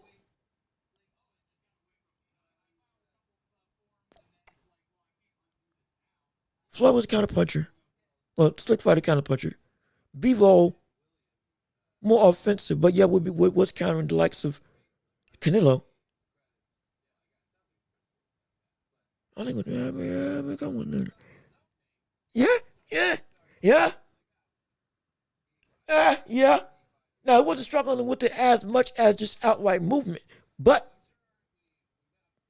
like I said, the chin, the trust in the chin, makes so that, okay, you can counter me and I'll be fine. Hence, potentially opening up to some susceptible opportunities to be countered even more because he may think, oh, yeah, I can take the bout. And I ain't got to worry about it. Now, I don't think it's going to be reckless, but still. so, oh, Lord. Let me see. Mungia Belanga, writer, yeah, the big, bigger heart, bigger everything. And the issue with that fight, and again, we're going to move on. We're going to move on. We're going to move on. But the last thing, the issue with this, and I wanted to say Charlo for a different day, but doggone it, we can talk about it right now. The issue with this Charlo situation, Charlo and how he fought in that fight against Canelo has made him very much, dare I say, forgotten to the public because he's also hasn't done anything since. This is why I've been asking where in the world is Charlo at all. He is persona non grata in the world of boxing. Shoot, in the world of anything, if I'm being completely honest. But his brother has been doing more stuff than him, coming back, and his brother was on a longer hiatus due to personal reasons. It's coming up on 3 years that Jamal, is it Jamal? Was it Jamal or Jamal? Which one was that 154? It's been almost 3 years that 154-pound Jamal or Jamal, 154-pound Charlo. We'll say that 154 Charlo. It's been years since he's been back in the ring. Since that fight with Canelo when he moved up to 168, and the silence has made him so that he just that the brother he's digging his own grave, both in popularity and in reputation. It's not just that he is now seen as, oh, you just quit or lay down and died. You went from a lion to a cub in that fight of your own volition, and also the world. Beth, what's going on, brother? How you doing? Good to see you. Thanks for tuning into the show. So glad you're here with us on today. I was trying to make sure I read the name right, and so you threw me for a loop a little bit, but I'm so glad you're here. Leave a like on the stream if you're enjoying the show. Hopefully you're liking what you're hearing. If you want, subscribe to the channel and come join this empire that we're building up together. But Jamal is at 154. Jamal's at 168. Okay, thank you. Thank you so much. I appreciate it. Thank you for putting me right. Thank gosh. The Lord, for years, I've been getting their name confused. And full disclaimer, you might be able to find it, but on this channel, I think I used the wrong Charlo in one of my thumbnails in the build-up to Canelo versus Crawford. I think I may have used the wrong Charlo. Ironically enough, when I was making thumbnails for this video roughly a year ago, if you want to find that video and tell me which Charlo it should have been, hey, feel free. Because dang it, I have been struggling to tell the difference between the two. I'm so sorry. Oh, Lord. Oh, my gosh. Well, yes, Jamal is at 154.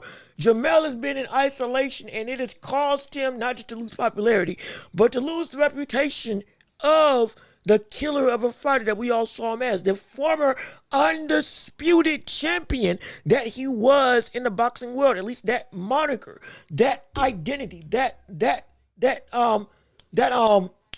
whatchamacallit, title, that's the word. The title that he had, that he owned, that he did earn. All of a sudden now is a dusty sign amongst the accolades of Charlo because again, what you done for me lately? Right now it's disappointment and then complete disappearance. Supposed to turn to the Avatar. When the world needed him most, what happened? Vanished, gone into the wind. Potentially never to be heard from again. Who knows what? But he needs to get his butt back in the ring just to get a level of confidence. Because if not, this is going to keep on following him. And I'm scared. I'm really scared. Just like I was scared with Jermell. That the long layoff outside the ring was going to hurt him. I'm afraid that just like with Jamal potentially going to run into that same issue. And I don't want that at all. No question. But again, we got to keep on going. Let me read the last couple of chats and then we got to go. We got to move. Bring it Tyson, Jake Paul. What's going on? What happened with Tyson? Are they having a rematch? What's going on? What happened? Okay. You're comparing Amir Khan on the resume to Crawford, like doing Jake Paul. Okay. I see what you're saying. Again, I don't agree, but I'm following what the timeline is going on right now. Thank you, Ryan. Thank you so much. Here's a perfect. Amir Khan fought Canelo before he fought Crawford. Absolutely. Amir Khan was still 33 years old. He was still, mind you, Crawford at this point in time at 36, 38.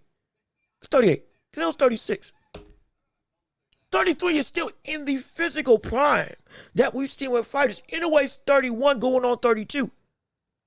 This ain't like we're talking about a 37, 38-year-old Khan. Yes, he had lost.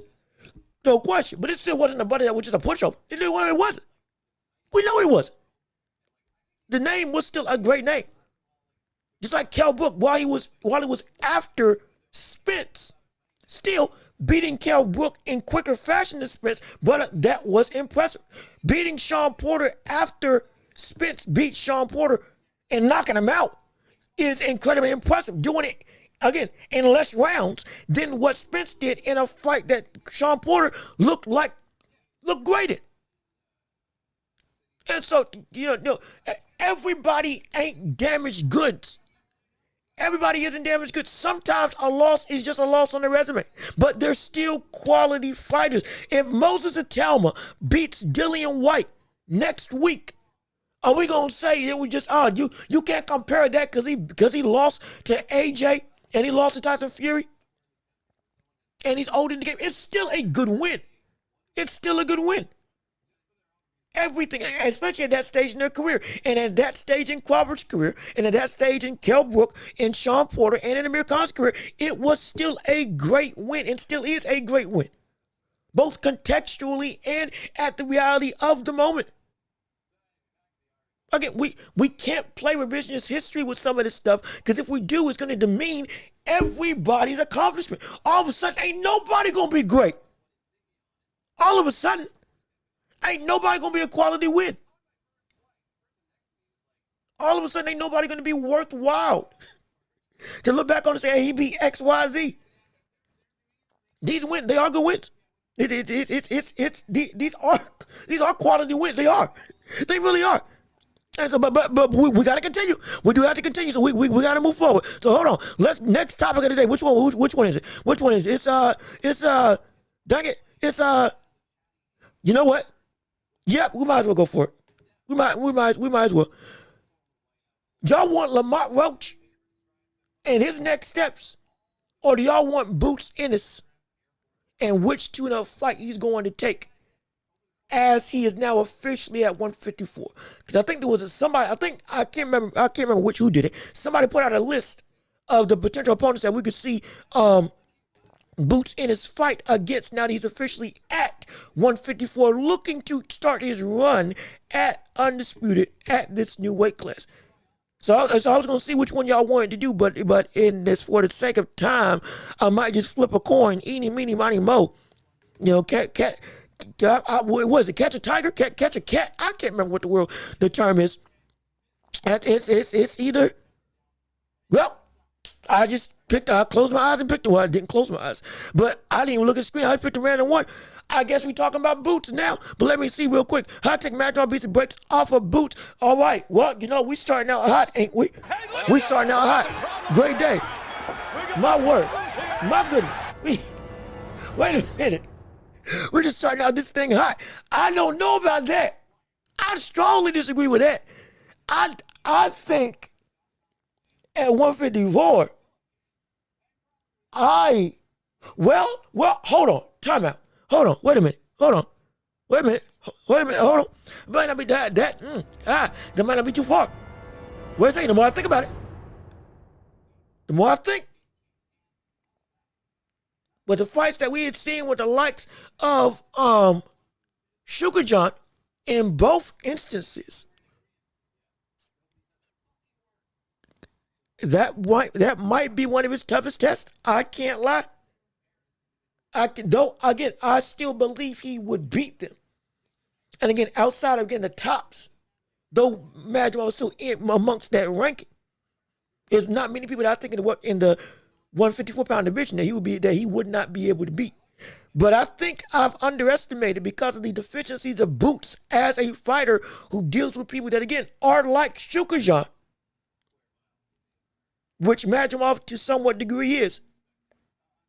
And at a bigger weight class, hey, hold on now. Wait a minute. That actually might be a harder fight than I may realize. I don't think he beats the brakes off of him. I think he beats him, but I think Boots better be careful. With that fight specifically, Boots better be careful. Let me see. So do you care about greater names or actual competition? So if Virgil Ortiz knocks out Keith Thurman, are we going to go and act like he be the prime Keith and begin to glaze, or are we going to be no? Yes. Nerd, I'm so glad you brought this up. What we do with this show, we always provide context for the situations at hand. We don't forget the greatness somebody does. But we always try to remember what that greatness was or what that accomplishment was within the context of the greater outline of the sport. If Virgil beat Keith Thurman, who has been on a 3-year hiatus from the ring, who beat Jarvis, I believe it was Jarvis. Was it Jarvis? Was it Jarvis or was it? I think it was Jarvis. That he knocked out. And again, a great comeback win. Though, not come back and say he was done in the fight, but come back from the sense of he was a great first fight back. No problem. But Keith Thurman ain't nowhere close to what he was in his prime. No, he ain't close to the buddy he was against Pacquiao at this stage in his career right now. We are not going to say all of a sudden, Brother Ortiz is the greatest thing since sliced bread because of that. Of course, we're going to be nuanced with it. We're going to add context behind it. It is still it's a good win. Ain't a great win because it's a Keith Thurman that ain't nearly back to form, nor we still don't know how much he has lost because he ain't fought against, again, top tier competition. We understand that, not yet building himself back up, but it a good name, absolutely. But the talent, who that name is at this point in time, is not the same talent. So we're not going to hold it as, oh yeah, he can beat Boots because he beat Keith. No, absolutely not. Absolutely not. No question, no. We ain't doing that. We're going to say, hey, that's a good, that great win. But you be the old brother who, again, is still getting the wheels turning. We're saying Keith needs to stay away from those types of people. Stay away from the Boots, the Boachucks, the Virgil Ortizes. Shoot, at this point, Sebastian Fundora. Stay away from them. Because we need to see you get right, close to what you used to be, at minimum. Because you're going to go against these people, though you still got some talent in you. More than I expected coming back from a 3-year hiatus and you still, 35, 36 years old? Impressive, but you still got some work to do if you want to compete with them. You get knocked out by them, guess what I'm going to say? Buddy, you bit off more than you could do. You moved in too soon. You should have waited. Virgil should be able to handle Keith Thurman with the greatest of ease because at this stage and what Keith Thurman is, it ain't the same. Nor has it gotten back to a semblance of what he was, at least from what we knew him as. Around that vicinity of the prime Keith that we know. You might not even ever get back to his prime, but at least to be a version. You got to be that. And right now he ain't. And so, but let me keep on reading. Give Ortiz proper credit for beating fighters who was clearly past. No. Again, we give him proper context. Good win. You handle your business. You did what you're supposed to do. You ain't a world beater.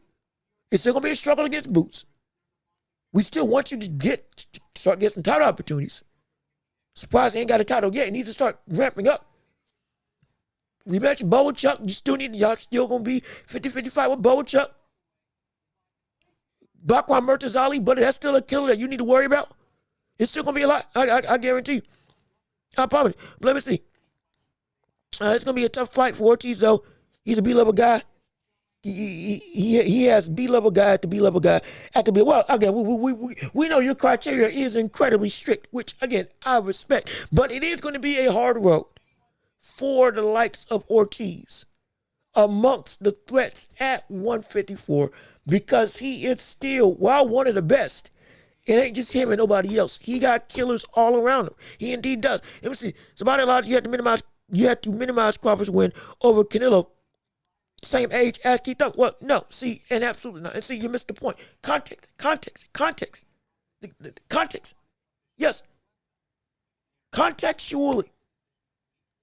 That would mean. Oh, excuse me. But context-wise, age accounts, but it's also what you are at that age.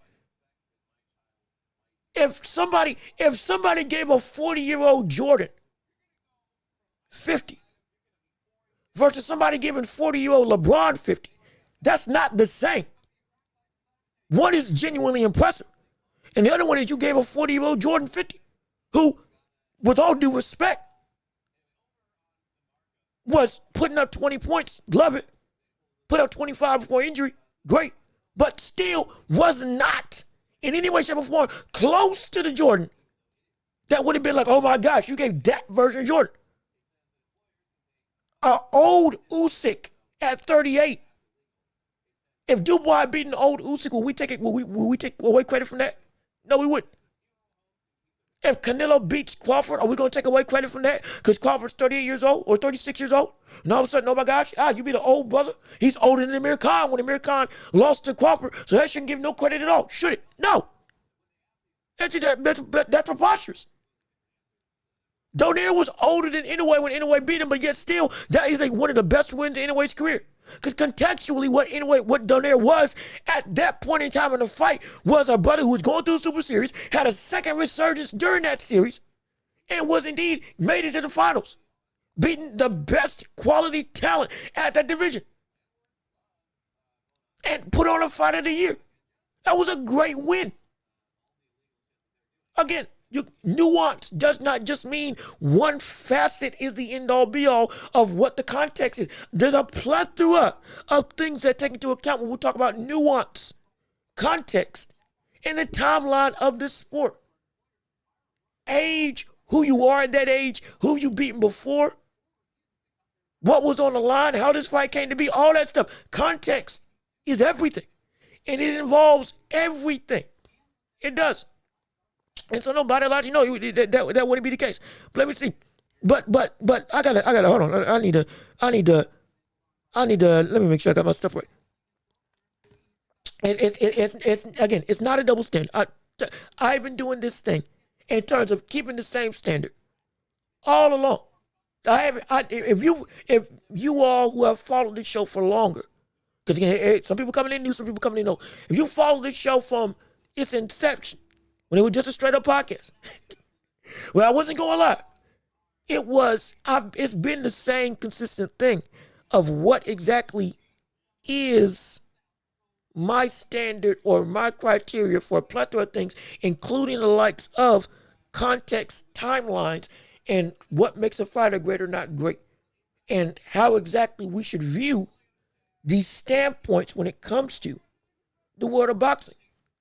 Because we have, more than ever, older fighters being able to have their primes last longer. Archie Beterbiev is 40. Usyk 38. Canelo is 36. Crawford's 38. Tyson Fury was getting up there in age when he was still reigning as the heavyweight champion. We've seen it. Arizona Lara is still a champ right now. It's insane. No question, it is insane. Pacquiao's back and is actually fighting up to a Barrios level. It's ridiculous. Absolutely. Again, even with the ages lasting longer, it's impressive because they're performing at a high level. But if you were 40 and it was, again, you're on the downtrend and you're nowhere close to the same fighter, now you beat a brother, but it's not the same brother. You beat a guy, and it is a good win. It's a good name on your resume, but contextually, it's not the same guy. So it doesn't hold as much of the same weight as a, oh my gosh, type situation. It still is impressive. Nonetheless, it is still something to take note of, but it is also put into a context that is indeed appropriate. That's all we try to do on the show. That's all we try to do. But again, back to the world of Boots Ennis. Now that we have him and his tune-up fights potentially getting talked about and put on display. Let me see if I can pull it up right here for you all to see. What are the names? Somebody had a list. Somebody put out a list of names. So there it is. That's what I was looking for. This is the one right here. I was trying to find it. Hold on. Wait a minute. Is it here? Is it here? I think it's here. I think it's here. It should be here. Is it here? Yeah, okay, yeah. Is it? All right, so now we got ourselves some news. Thank gosh. Thank goodness. Great day. So we got some information on Boots. Now, Boots and potentially Rashidi Ellis are in talks to fight right now. Eddie Hearn countered off with again, normally we don't get the money and all this stuff, but Eddie Hearn gave a counter offer to fight Boots for $500K. Do y'all think that fight should happen? And I would say, yes. I would hope so. He beats Rashidi Ellis. Okay, great. Now, if he beats Rashidi Ellis, then that should be one fight. And then, boom, we're back to, wait, I thought there was another one. Hold on. Where's it? No, this ain't it. There was a list of like 5 names that were on the docket post this initial, not this one, post this news that broke before I came on air about who exactly we should see Boots fight against. I can't find a list for the life of me. But regardless of which, nope, not that one. There we go. Regardless of which, now that we got Rashidi Ellis potentially on the docket with them, this would be one of the 2 tune-up fights that Boots says that he wants to have. Now, question I pose to you, should he even have 2 tune-ups in the first place? Or should it be 1 tune-up fight, and then you go immediately into the biggest heavy hitters of the world of boxing right now? Shouldn't that be the case?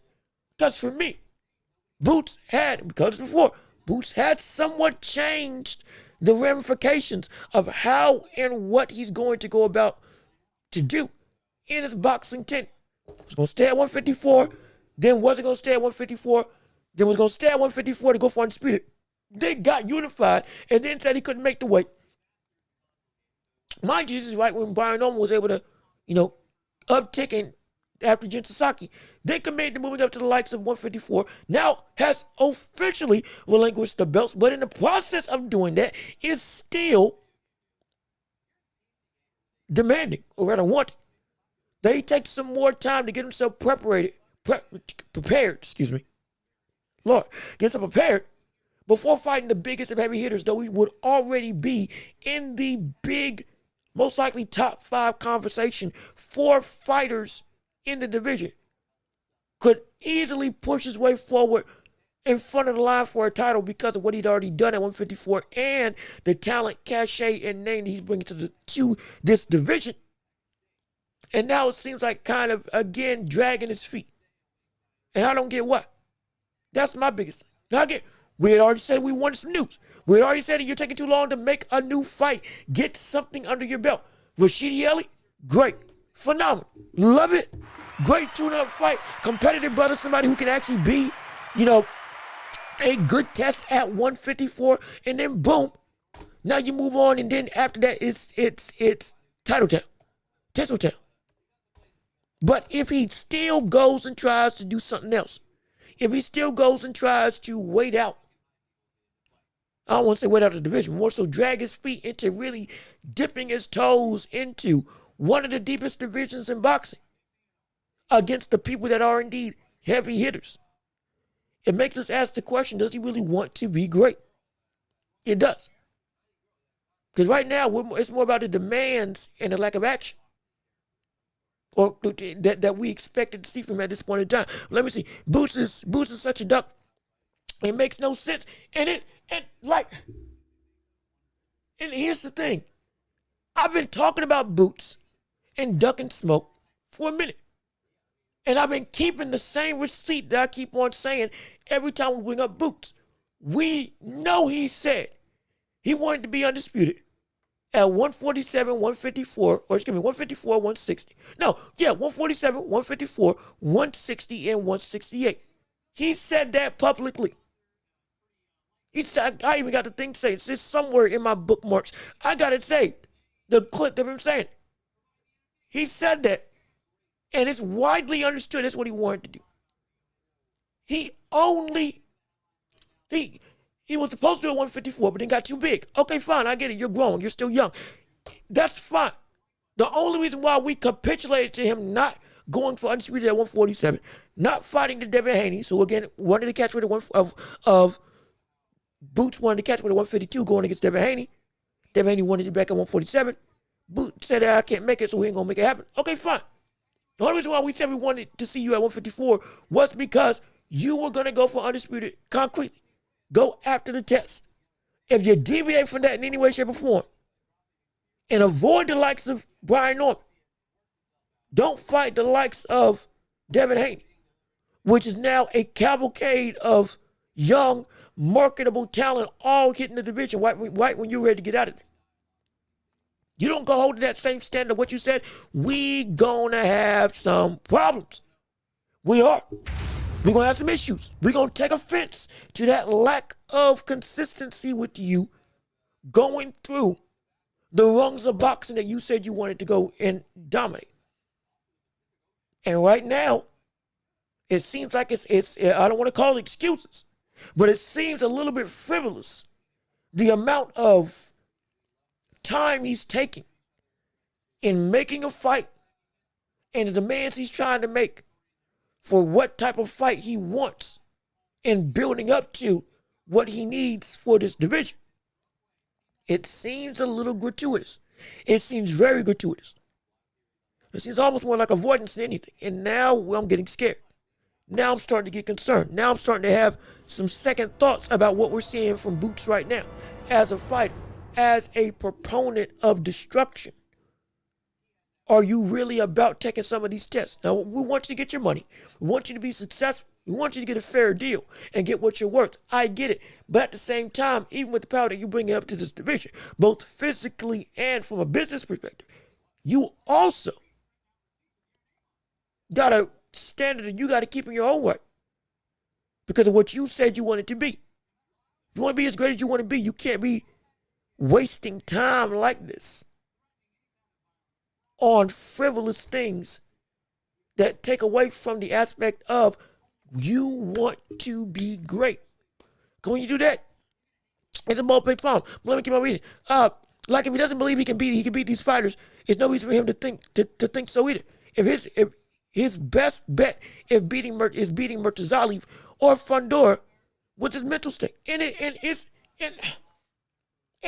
honestly, I don't know what his mental state is. It's confusing. I can't read into it. Every time I see him out in the ring, my biggest issue was the brother was overconfident in his ability to take whatever an opponent can dish out. He trusts his chin too much because he thinks he's that big of a dog. He fixed it against Stanionis, but was still styling and doing whatever he wanted. Mentally in the ring, he fights like he knows he can do whatever he wants, which I love. But outside the ring, it's a contradiction. I don't get it. And I know he can beat almost everybody at 154. I even said at 154, he can be the best at 154. His toughest test would be Virgil Ortiz, no question in my eyes. But outside of that, with the potential dark horse because of his stylistic nature of Madrimov and what Boots has struggled against in the past with other fights, outside of them two, I got him beating about everybody else in the division. I got him knocking out Fundora. I got him beating Boachuk. I got him beating Tim Sue, knocking out Tim Sue. I got him beating Bakwan Murtazali. There's almost nobody within the top 8 outside of Virgil. And again, the dark horse of Madrimov. And I'll even, for the sake of argument, I'll put Madrimov in the beatable thing that I don't think he can't beat. I don't think he doesn't knock out or completely beat by unanimous decision because he's that special. I know it. I just don't get why he is trying to wait. Because he said he said he was struggling at 154 because the weight was hindering him. Now he was something like doctor said he was operating at like 30% capacity, whatever the word he was talking about. Now 154, but with the ability to also rehydrate, oh, you should be clean as a daisy. No, you should be even more destructive at 154 now. You should be. That's my expectation. Boots at 154 is gonna be better than Boots at 147. Because the added weight is only gonna help him. The bigger he gets, the better he's going to be. That's been my thing with Boots Ennis the whole time. Once he gets out of 147, we're gonna see the best version of Boots we've ever seen. I have been fully on that framework. Once we see Boots out of 147, it's the best Boots we're going to be able to see. Because at that point, the weight drain won't be an issue. The muscles will be even more flushed out. And the physical limiter will now be taken off. For my 2K fans, he'll get cap breakers every time he moves up. Though, again, we hate 2K from the standpoint of shady business practices and all. But cap breakers galore. Anime France literally the limiter off of his ability. He would have taken the weights off of his arms and legs. More so off his legs if we talking about Rock Lee for Naruto. He would be unrestricted once he moves up. And every higher weight class is another layer that drops off of him. That's how special I think he is. But he has got to still prove it. And also take the test that we all said needs to happen. Because you wasting time just doesn't make sense to me. It don't make sense. I've been waiting to see this generation's Roy Jones in a real, I've been waiting to see this generation Roy Jones in a real fight as a test.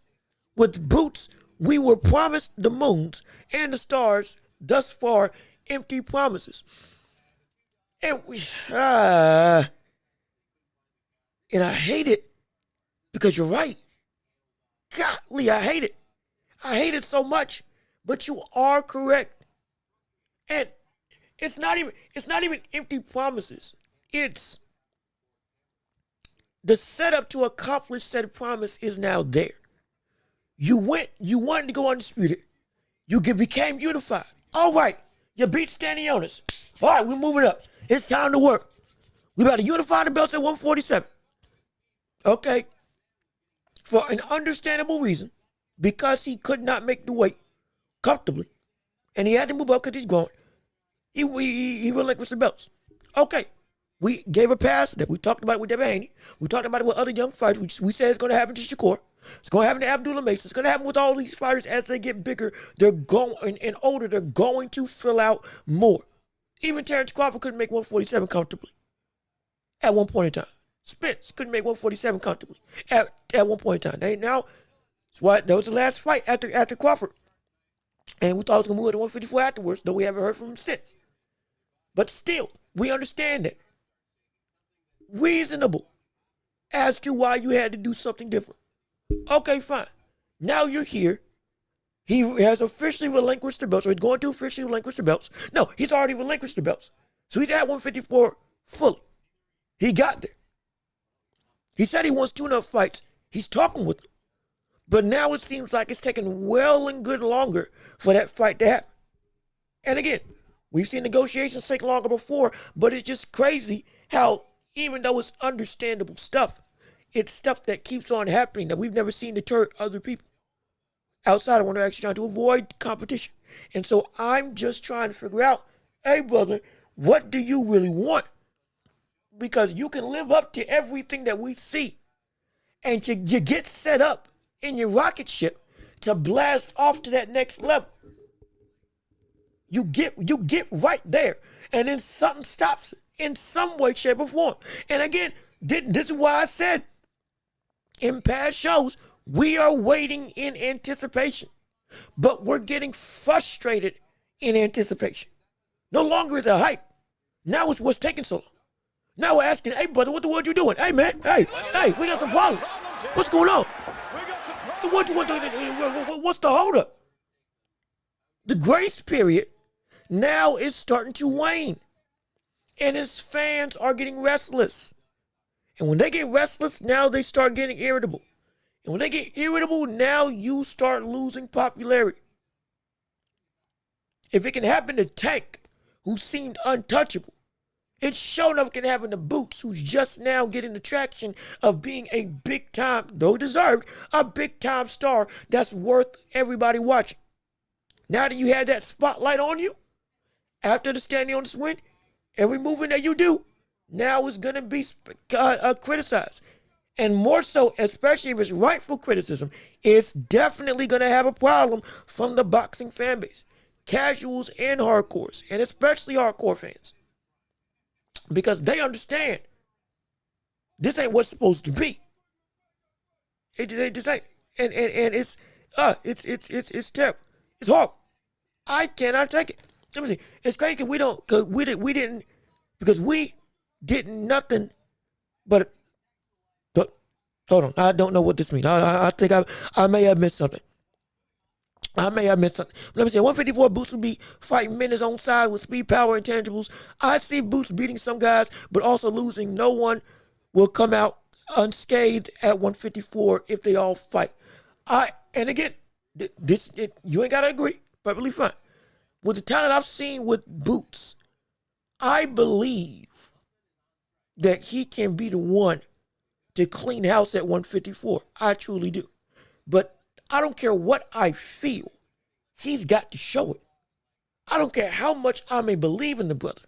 He's still got to show the thing and be the responsible cat that can prove me right or wrong. And at some point in time, waiting is going to lead to doubt. And doubt's going to start having me changing how I feel. It really will. Welterweights is Brian Norman welterweights, Brian Norman's wait for the taking. If we take away Haney's lateral movement, shoot. Beyond Haney. T.O. would be his next toughest test. And that would be a good fight. T.O. versus Brown, that would be a great fight. But T.O. will be his next toughest test. Ryan Garcia, he most likely knocks out. Yes, he can get caught with the left hook by Ryan. Absolutely. But he can also put a hurt pain on the likes of Ryan Garcia in that fight as well. And then as it goes lower and lower, more and more he's able to do what he wants to do. He beats Rowley at 147. He beats just about everybody at 147, most likely. Mr. Boots might be the next Jaron Anderson. Is that too? That might be too harsh. Hold on. No, wait a minute. No, hold on. That might be that. I think that's a little too harsh. That's a little too harsh.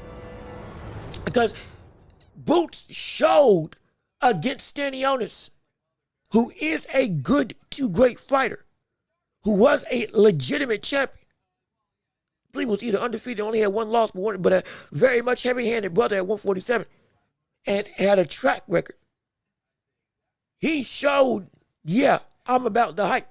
We covered the fight. I think either we called the fight or we covered the fight afterwards. I know we covered the fight. I can't remember if we called it, but that was literally the litmus test. That was the Boots. Are you really about what you about? If you beat Stanionis and he knocked him out to the body in what was it, 8 rounds, 6 rounds, 7 round of lives? Great. He proved his work. Jared Anderson has not. Boots did everything that we said he could do, and he even did stuff that I said he needed to fix defensively. I ain't got no issue with that. He validated what his talent is. Now we want that talent shown against the other people. Our gripe is not that Boots is not driven. He is. Our gripe is that he is changing his own What is out of this?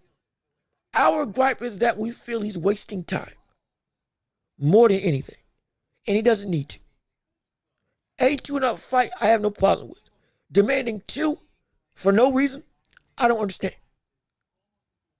You talk the big game, and now you want to back it up, but you're not moving in the manner to back it up.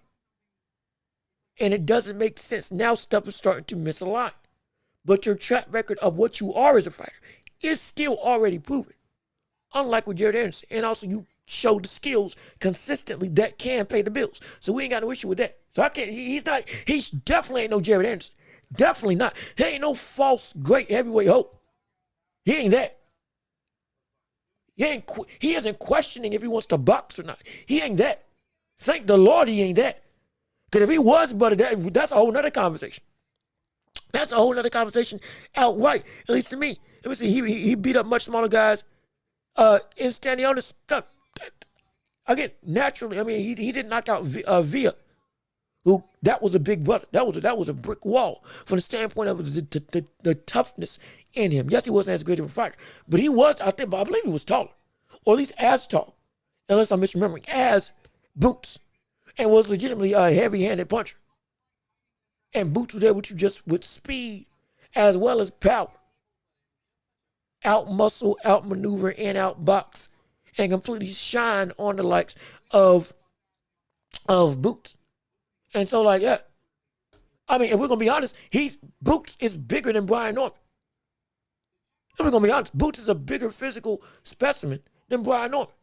But that fight, if he beat Brian Norman, we wouldn't be calling that you beat up on a smaller brother. He did some great work. Now against a more flushed out 154, yes, the competition on average is a lot stiffer, which is great. But physically, he still clears most of them people. Like, we got to be honest. Even at 154, with more weight, with more power behind him, with full hydration, or better hydration, and when it come about with him. But he physically clears most of the people at 154. Physically, he clears Virgil Ortiz. He clears Boacha. He definitely clears Sebastian Fundora from the standpoint of athletic ability. Height and size, yeah, sure. They're as tall as him. Or taller. But in everything else, but a Boots cleans up. Hand speed, Boots cleans.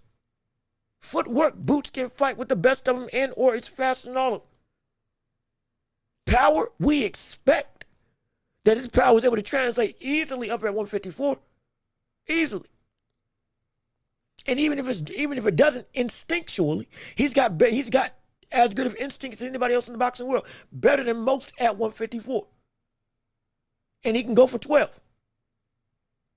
And he's going to be forced to actually have to be locked in all the time. Because he had the luxury of being able to he could just, I'm annoyed. And I had a problem with that. I'm annoyed at 147, like with Sugar John. I'm annoyed with this movement. I'm not going to take as much defensive responsibility against David Evanesian because I'm just annoyed that this brother's still around when he should be already knocked out. All that he doesn't have the luxury of, so he can lock in. And when he does, like against Stanionis, you see what he can do. But because he's going to have to be like that all the time, because of the higher threat level, yes, he can be dominant. As a talent, he's better than almost everybody else at 154. Just about. No question. Physically, 154, I believe he clears. Outside of height, every other aspect. It is we just want to see him prove it. It's not about me, how I feel. We just want to see him prove it. That's the biggest thing. Boots doesn't even believe that, though. I hope he does. I really do hope he does. Because if he doesn't, like you say, if he doesn't, then it's going to come apparent. If he doesn't get that level of internal fortitude of how I'm a bad brother, which, again, I may believe he's got, but his actions aren't showing. Understandable. So if he doesn't act like it, of course he's going to fail. But if he does, he can succeed with flying colors. It's just the thing of, I don't care how I feel, I just got to see him in it. I just got to see him. Because to a degree, I'm kind of tired of having this whole willy won't or won't he, willy won't he, whatever the world's going to happen with what this brother's going to do. I'm getting sick of it. Because I just want action so we can stop speculating about who or what Boots is as a fighter. That's all. All this would be well and good put to rest if we had a fight officially announced and we had a timeline or at least a road that we can follow of what you're planning to do next. Anyway, we got a road of what he's trying to do. Crawford, we have a roadmap of what he's trying to do. Benavidez, we got a roadmap of what he's trying to do. We have a roadmap of something that we can do, or something we can keep tangibly in our minds of what he's trying to accomplish. But with Boots, we don't got that. Like I said, we got promises, we got expectations, and we got the start of something, but then it just fizzles out. It just fizzles out, and it really is a horrible thing. It's a horrible thing. Let me see, if he cleans up 154, he'll be the greatest American boxer. Well, no, he won't be the greatest American boxer. Again, we, I don't know about that now. Hold on now. But he will be of this next era. Who, again, with Crawford and them going out, Boots and others coming in, of the next era in boxing, brother, he's going to be that it guy. He can be a pound for pound. He can be a pound for pound number one fighter. 1, 2, or 3. He can get to that level. He can be undisputed in 2 weight classes. He can be legends and up-and-coming contenders dominantly. Yes, he can. He has the true ability to beat people in any way, shape, or form that he so chooses. Like I said, he's the closest. People call him Roy Jones Jr.-esque. He's nowhere close to that type of talent, but in terms of what we do see a clear and present difference in everything that he does than just about anybody else in the sport that we have seen before in the likes of a Roy Jones. The way he punches, the way he moves, the way he goes about the fight, the way everything just comes with ease, effortless power, effortless speed, effortless movement, a chin that can last. And he trusted too much, but it's able to last.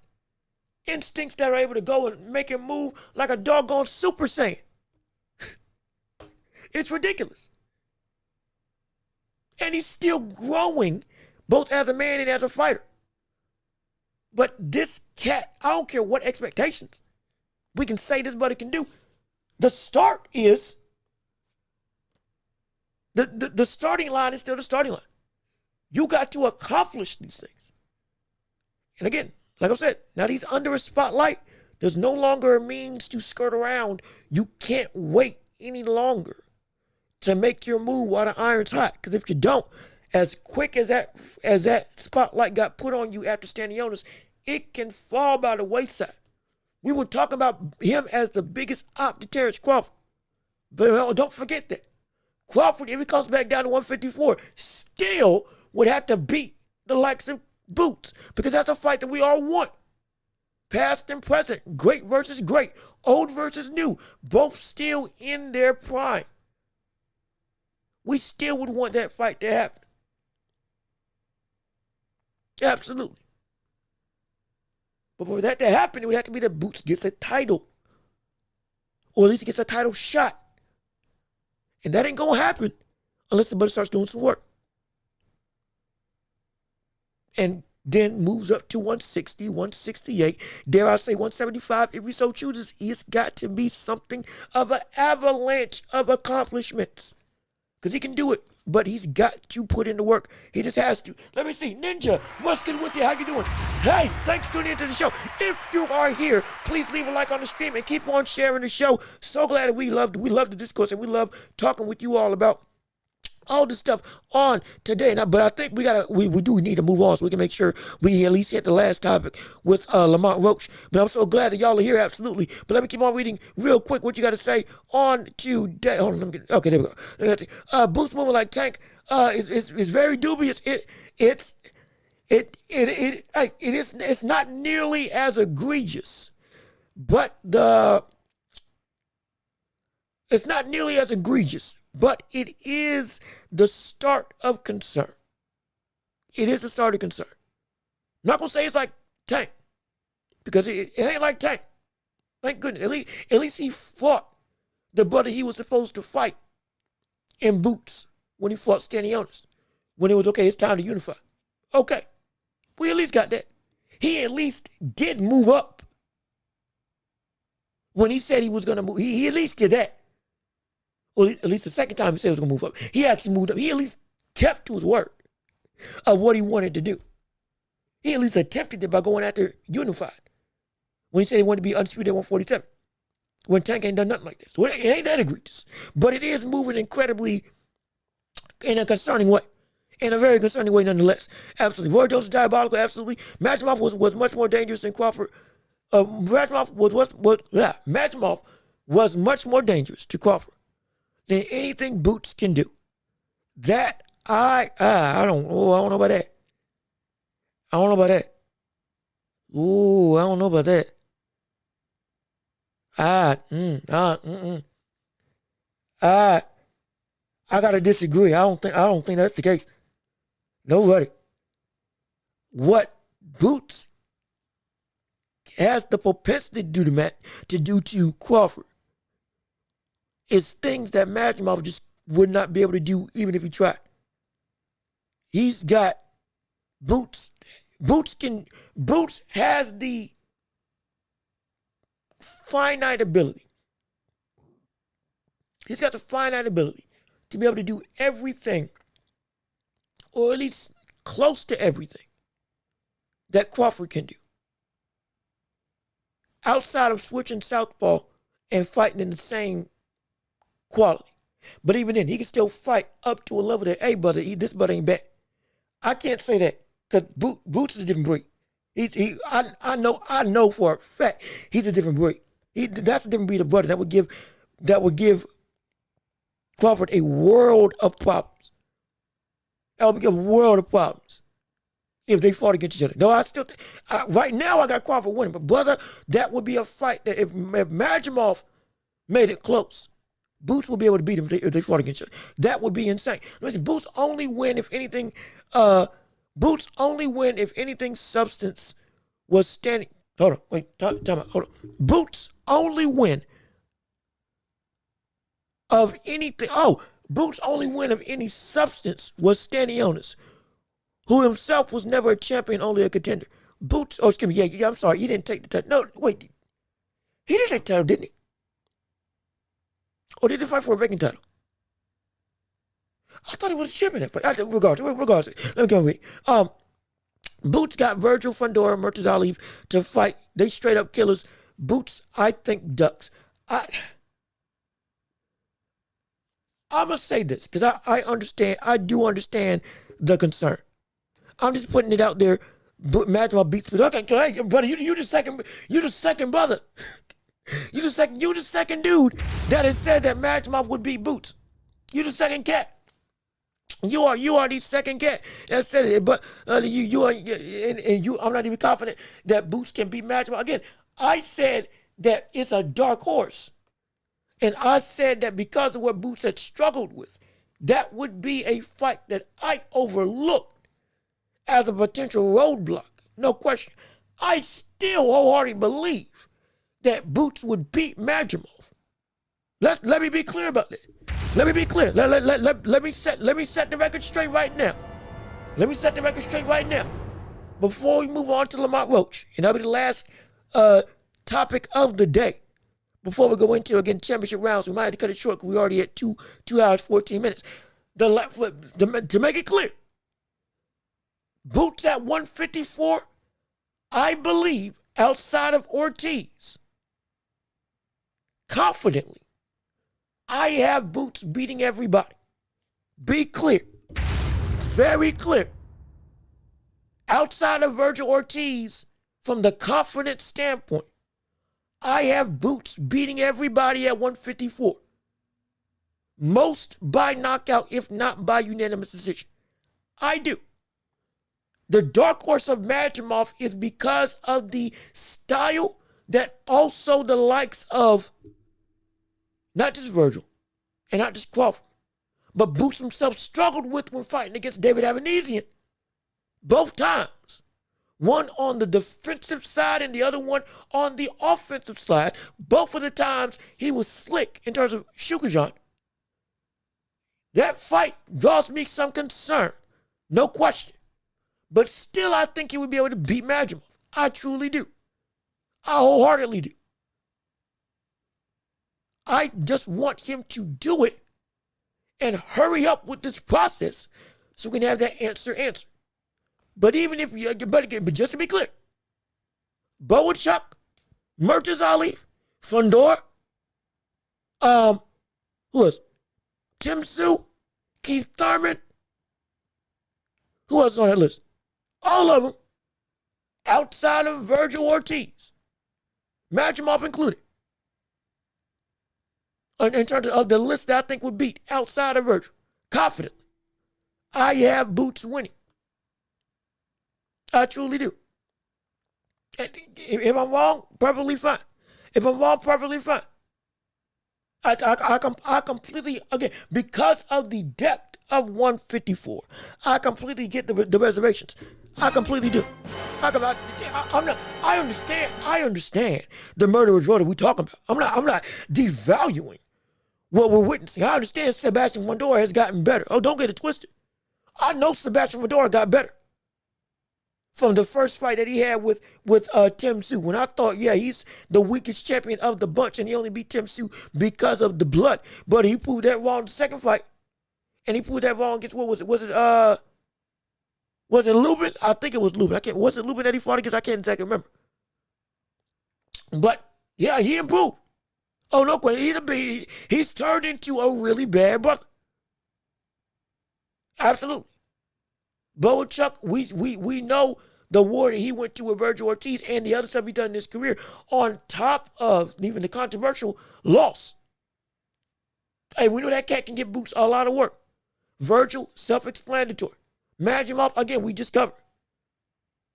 I completely get it. But I know what I'm seeing. And I know what Boots can do against those types of fighters. I think he's definitely too fast and too slick for Sebastian Fundora. I wholeheartedly do. And there's too many windows to break on the side of Sebastian Fundora that Boots would not be able to tee off on. Even with Fundora getting better. Boachuk would be a come forward, knock down, drag out brawl. Absolutely. I think Boots would be able to overcome that with his own strength and power. Madrimov, do the similar thing that we saw Virgil Ortiz do.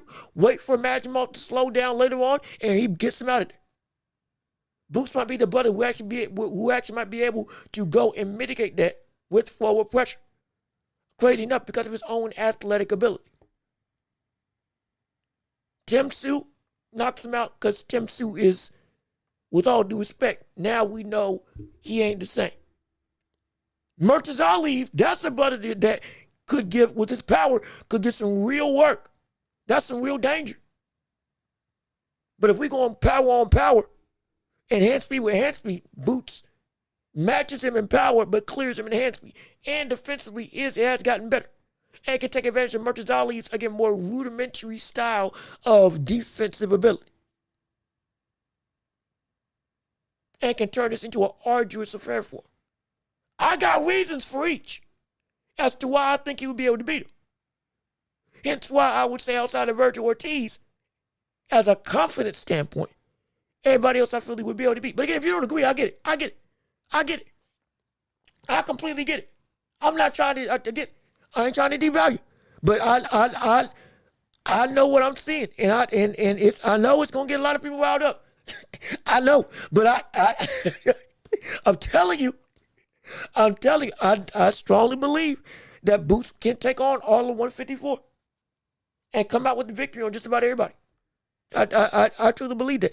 But again, we have to go through and be, sadly, because I want to keep on talking, but we do have to at least try to talk about Lamont Roach in the last of the things. Let me go through and with the last couple of chats, and then we're gonna move on to the last topic of the day for today. Let me keep on with it. Not as crazy. Yep. I know it. I know it.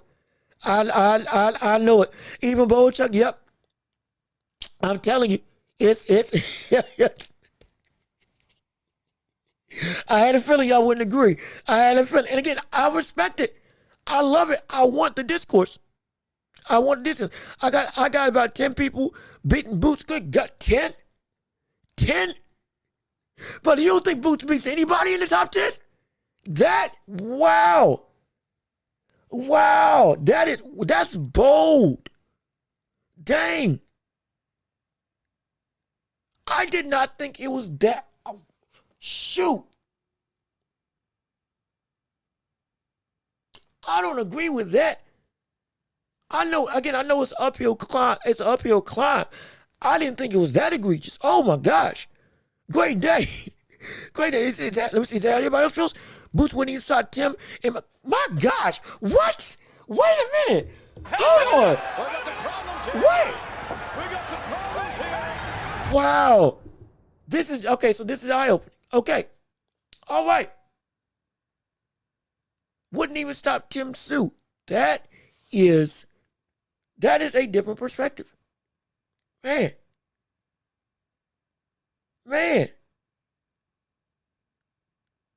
I'm very surprised with how for years we understood the talent of what Boots was elevating himself up to. Again, the biggest op to Terrence Crawford for good reason. I'm very surprised that this level of doubt and him being able to translate that same skill up to 154 is apparent. I can understand. Like, you okay, beating everybody, you may think it's too much, but I mean, shoot. Not even Tim Sue. Not even this version of Tim Sue. Really? My word. That's shocking. I can't lie. This is insane. This is ridiculous. My gosh. And let me say, yo, I think brother, do you understand that not even a couple months ago, I was being called too harsh on Boots? I had people in the chat saying I was too harsh on Boots when it came to me criticizing him before standing Ennis. People were saying I'm a Boots hater. Now people are saying I'm too much. I'm a Boots super, but I can't win. Like, what the world? I was just a couple months ago. I was called a Boots hater before standing Ennis. Now I'm a Boots super fan. But to be clear, he's got to prove it. No question. But I'm like, I thought that I was, how the tables have turned. Just because I feel that for most people at 154, I have confidence he can beat. But my gosh, my goodness. You know what? I'll say this. If I am wrong, I have no problem being wrong. And if I am wrong, I'll tell you this right now. If everything I say is false and he loses, again, one loss doesn't make a fighter. One loss doesn't make or break a fighter. Let's be clear about that. Say that for everybody else. We're going to say that right now. But if he does lose, I promise you, it's going to be because he kept the same bad habits that he made at 154. I guarantee, I promise you. I promise you. I guarantee it. If everything I said comes and if everything I said comes through and blows up in my face, And it's just a bunch of fire all around me. Cause it's like, brother, how in the world you were wrong? Ha ha. I guarantee you, it's gonna be because of the bad habits that he made at 147. Too much of trusting his chin, not keeping with the defensive responsibility that he brought up against Stanionis, which I loved, and becoming annoyed while being in the ring instead of consistently staying locked in. I promise you, if that's what happens, if he loses, that is going to be what? I guarantee you that's going to be what? He trusts his chin as much as he does at 147, which he shouldn't do. Defensively, he gets lax again because he's annoyed with the fighters in the ring and he feels he can take their power too much. And it's going to be one time too many, and then boom, the brother gets caught and knocked out. I promise you. I guarantee you. I guarantee you that's what's going to happen. I guarantee you. That was the gripe. That was the same gripe I said. If he keeps this up, he's going to lose at 147. It's the same issue as why I just said he was going to lose. It's the same issue as to why I said he was going to lose to Stanionis. If that does take place. With him fixing that issue against Stanionis, I'm like, okay, if Boots is like this, responsible defensively, locked in at all times, and legitimately confident in his ability, but at the same time aware of the danger and taking it seriously, he can beat anybody at 154. But if he loses that fervor, it's going to be a problem. And he ain't going to be able to do it. Absolutely. I guarantee, I promise you, that's what's going to happen. I guarantee you that's going to be why he loses. I hope not, but I guarantee you that's why he will lose. I promise you. Let me see. Hold on. I'm reading. Good gosh, this thing's loading slow. So that's what y'all okay. So that's what y'all have been saying. Okay. All right. If that's what we've been saying, we on the same page. If Boots doesn't keep that same responsibility that he had against Stanionis against these other fighters, he's going to lose. No question about it. But if he goes through and is the same locked in responsible fighter, which is what I am banking on, that is who I have my trust in. Now, if that Boot shows up, don't know. If he does, and I really think he will, that's the Boots that I think they can clean out 154. That's the Boots I think can do it. But if it's not that Boots, then yeah, we got more issues. We got some problems. We have some major problems. I guarantee you. I promise you that. Merchants only would punch holes in Boots. Like I said, it's a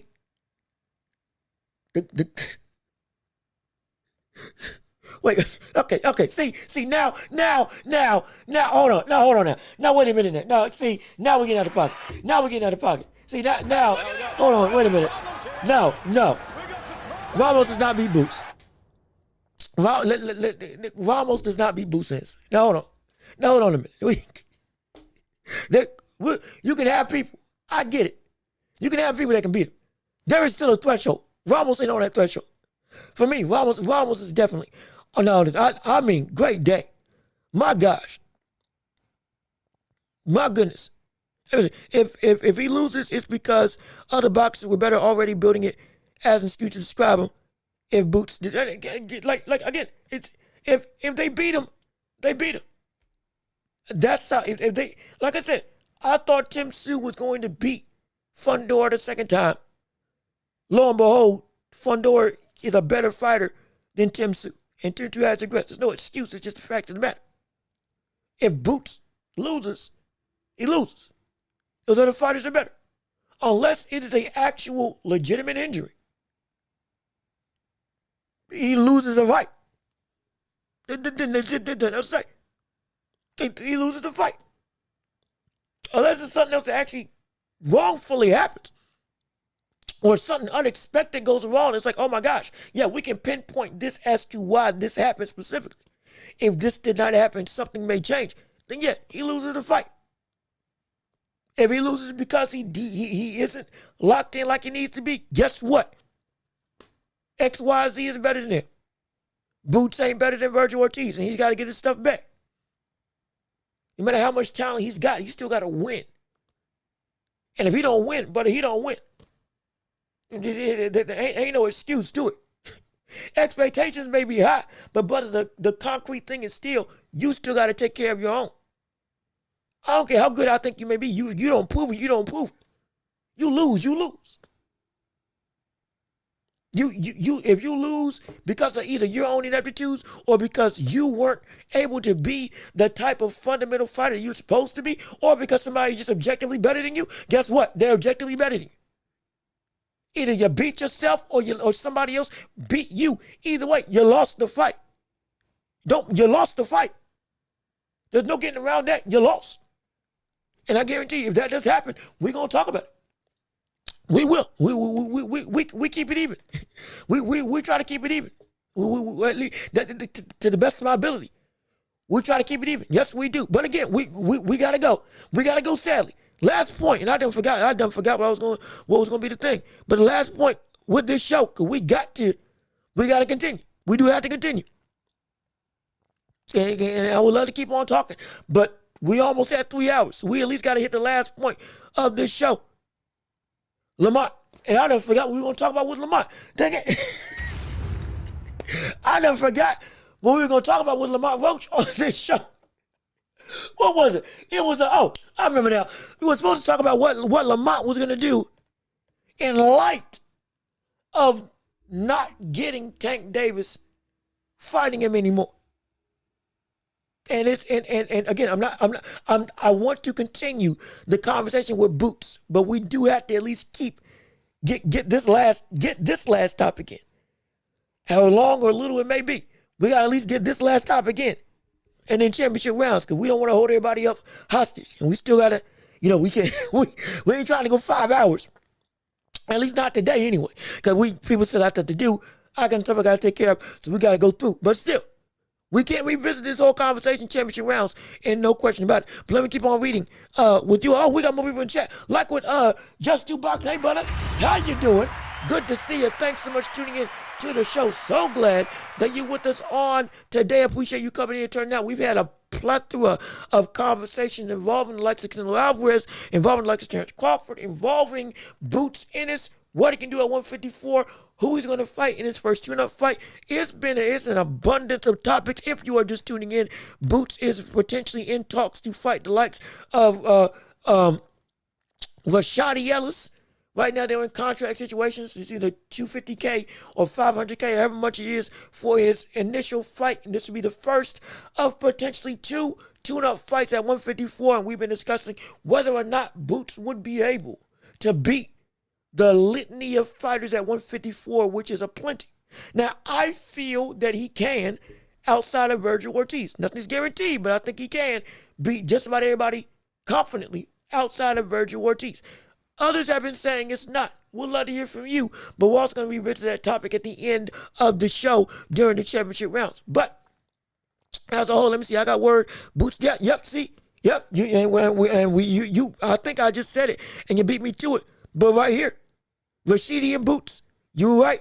They fighting each other, or they're looking to fight each other.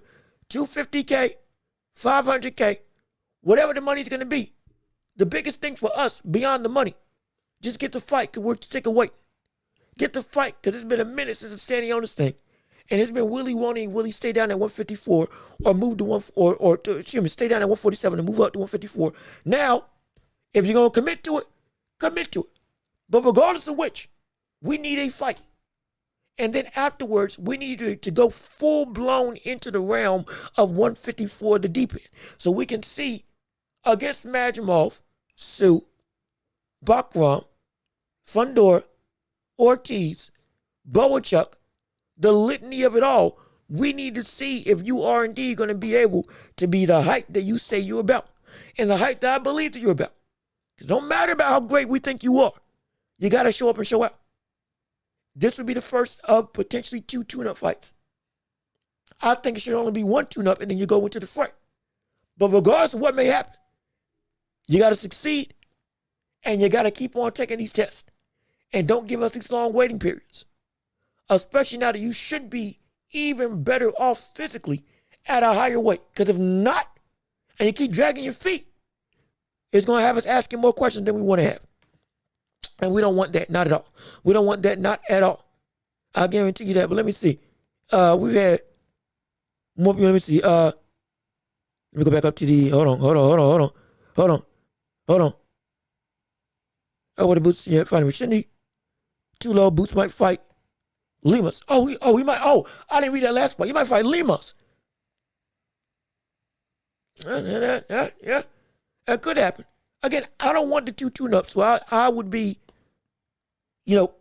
for my thing, just take this fight and get it over with. And then get into the deep end now so we can finally get all these questions answered. And so, but let me see. Lamont says that's a boost tank type move to avoid about 12 other guys. Again, as a tune-up, hey, if he wants a tune-up, just to dip your toe in the water, okay, fine. But after that, do what you got to do. Problem is Bochuk turned down Boots. Problem is Bochuk turned down Boots to fight Brandon Adams again. Brian Mendoza doesn't like the money. Josh Kelly don't like the money. But Lamont accepted $250K, so he might end up fighting a 14-1 guy. And again, to be clear, as a tune-up, it does not need to be a dangerous opponent. If we're going the tune-up route, it just needs to be a guy that is, serviceable to good to get you comfortable at the weight class. Again, a tune-up is to fine-tune things about your game and get acclimated to this division. We're not expecting a world beater for the first fight at 154. That negates the whole issue of a tune-up. But after this tune-up, and I would only want one tune-up, whether it's Rashad or whether it's whether it is Ellis or Limas. After that fight, whichever opponent it may be, then I need you to step on the gas. That's my biggest thing. Once you get this out the way, and a tune-up fight should not be this hard to make in my estimation, but still, business side of the people know more than me. Understand it. But once you get past this tune-up stage, and it should only be one fight, now jump in. Go swim in the ocean and get with the sharks. And don't wait around. That's all I'm saying. That's my whole thing. You do that, I ain't got no issue. You don't do that, now we got a problem. Now we have a legitimate situation. You ain't got to be a world beater the first fight, but it's got to be afterwards. You need to get to stepping. And even in making this tune-up fight, you still need to get to stepping. Because it shouldn't be this long. And we shouldn't be waiting this long for you just to make a decision to move up. And now that you have, to get a first fight in. Because you're just trying to get acclimated. So it shouldn't be this big of an issue. It shouldn't be. It shouldn't be at all. At least not for me. And so Limas, is he the IBO champ? Is he really? You know what? I'll check that later. Hold on. We still got a show to do. I'll check it later. But we got, like I said, we've been on Boost for a hot minute. We got to move on. We have to. It is 2 hours, 38 minutes into the show. We don't want to go 5 hours. We have to move on. We need to go to Lamont. Sadly, I don't want to leave the conversation, but we got to go to Lamont Roach just for a little bit. I'm going to read the last couple chats, and then we going on. Last couple on Boots and this whole saga. Then we moving on. To be clear, we just going to pick the same things. Let me see. He had better options, but guys don't like the offers. It's unfortunate because Boots will be able to duck when in reality it's just business. And so, like I've said, we've had a conversation of ducking versus business. We've had the conversation of whether Boots is ducking competition or not. Yes, the business side has been, as it always is, frustrating. It is problematic. At the same time, though, we are still holding Boots to the standard that he needs to hold himself to, that he said he wanted to do himself. Hence why I have been hesitant on calling Boots a duck definitively. Because I understand the outside context. However, still don't mean we ain't going to be just as critical of what's going on with Boots when it comes to this. Because we also understand that, one, you ain't getting no younger. Two, you've been flip-flopping for a hot minute. 154, 147, what you going to do and win? And now that you commit, okay, fine. If you're going to commit. But keep to that same identity that you wanted to go undisputed. You don't do that, we got an issue. You do that, okay, boom, I got a problem. If you win or lose in the road to that, great. But as long as we're not saying you compromise what you said you were going to do, no issue there. No issue there, at least in my estimation. Let me see, he may be lowballing these boxers. Is that a possibility? I've heard that before. That Boots is lowballing offers for other opponents. That has happened at times. I don't know if that's the case for this specific situation with Boots. And I can't say for certain, because again, on the business side, there's more people that understand that better than me. To be clear, I know where my deficiencies are. I know where my strengths are. I know that there are more people that are on the business end from the money standpoint. Plenty of channels and outlets that have better information on that than me. On whether or not these negotiations are in good faith or if there's something skewed about them. I get that. Complain, and I will capitulate things that I don't know. This is one of them.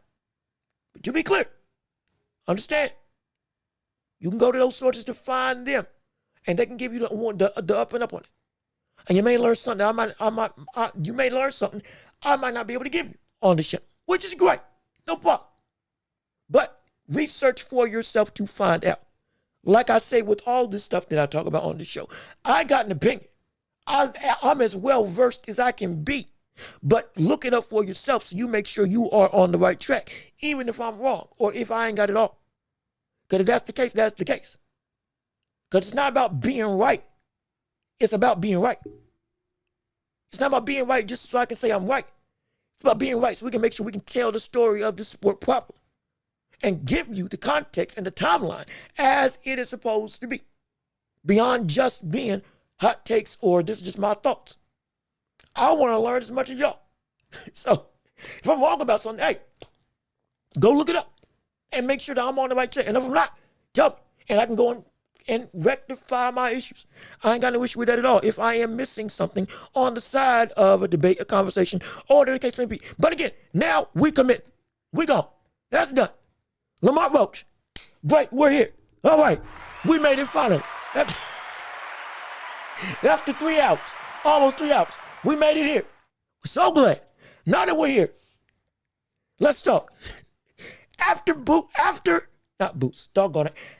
Tank, with us now firmly under the understanding that that fight with Tank most likely is now in the dirt. From the vantage point right now, that fight with Tank most likely is dead in the water at this point. Though he deserves a rematch, he's not going to get it. That's what it's looking like. So now, what's his next move? Because we don't want Lamont Roach to lose the spotlight that he's been able to garner because of his ability and because of his performance against Tank. You don't want that. You don't want that spark to die out due to him waiting too long. Now, he has said he wanted to fight Brian Norman or Devin Haney at 147. If or after his rematch with Tank Davis. He said that in an interview. We showed it right here on the show. However, we also got to understand, as ambitious as that may be, that's a huge jump. But it is a problematic jump. Wait a minute. That's monumental. And even with the production of that we see with Boots, or not Boots, dang it, not Boots Ennis. Talk about it so much, I can't get it out of my head. Not Boots Ennis. Even with the production that we saw with Lamont against Tank, which I felt he won the fight, still, we are looking and saying That is still a big jump for a brother that just got to 135. Though he showed his talent, a brother can stand up to Tank. Theoretically, if it can stand up to him, it can stand up to anybody. Theoretically. But again, hugely. I don't think that's going to happen. If that does happen, that would shock me.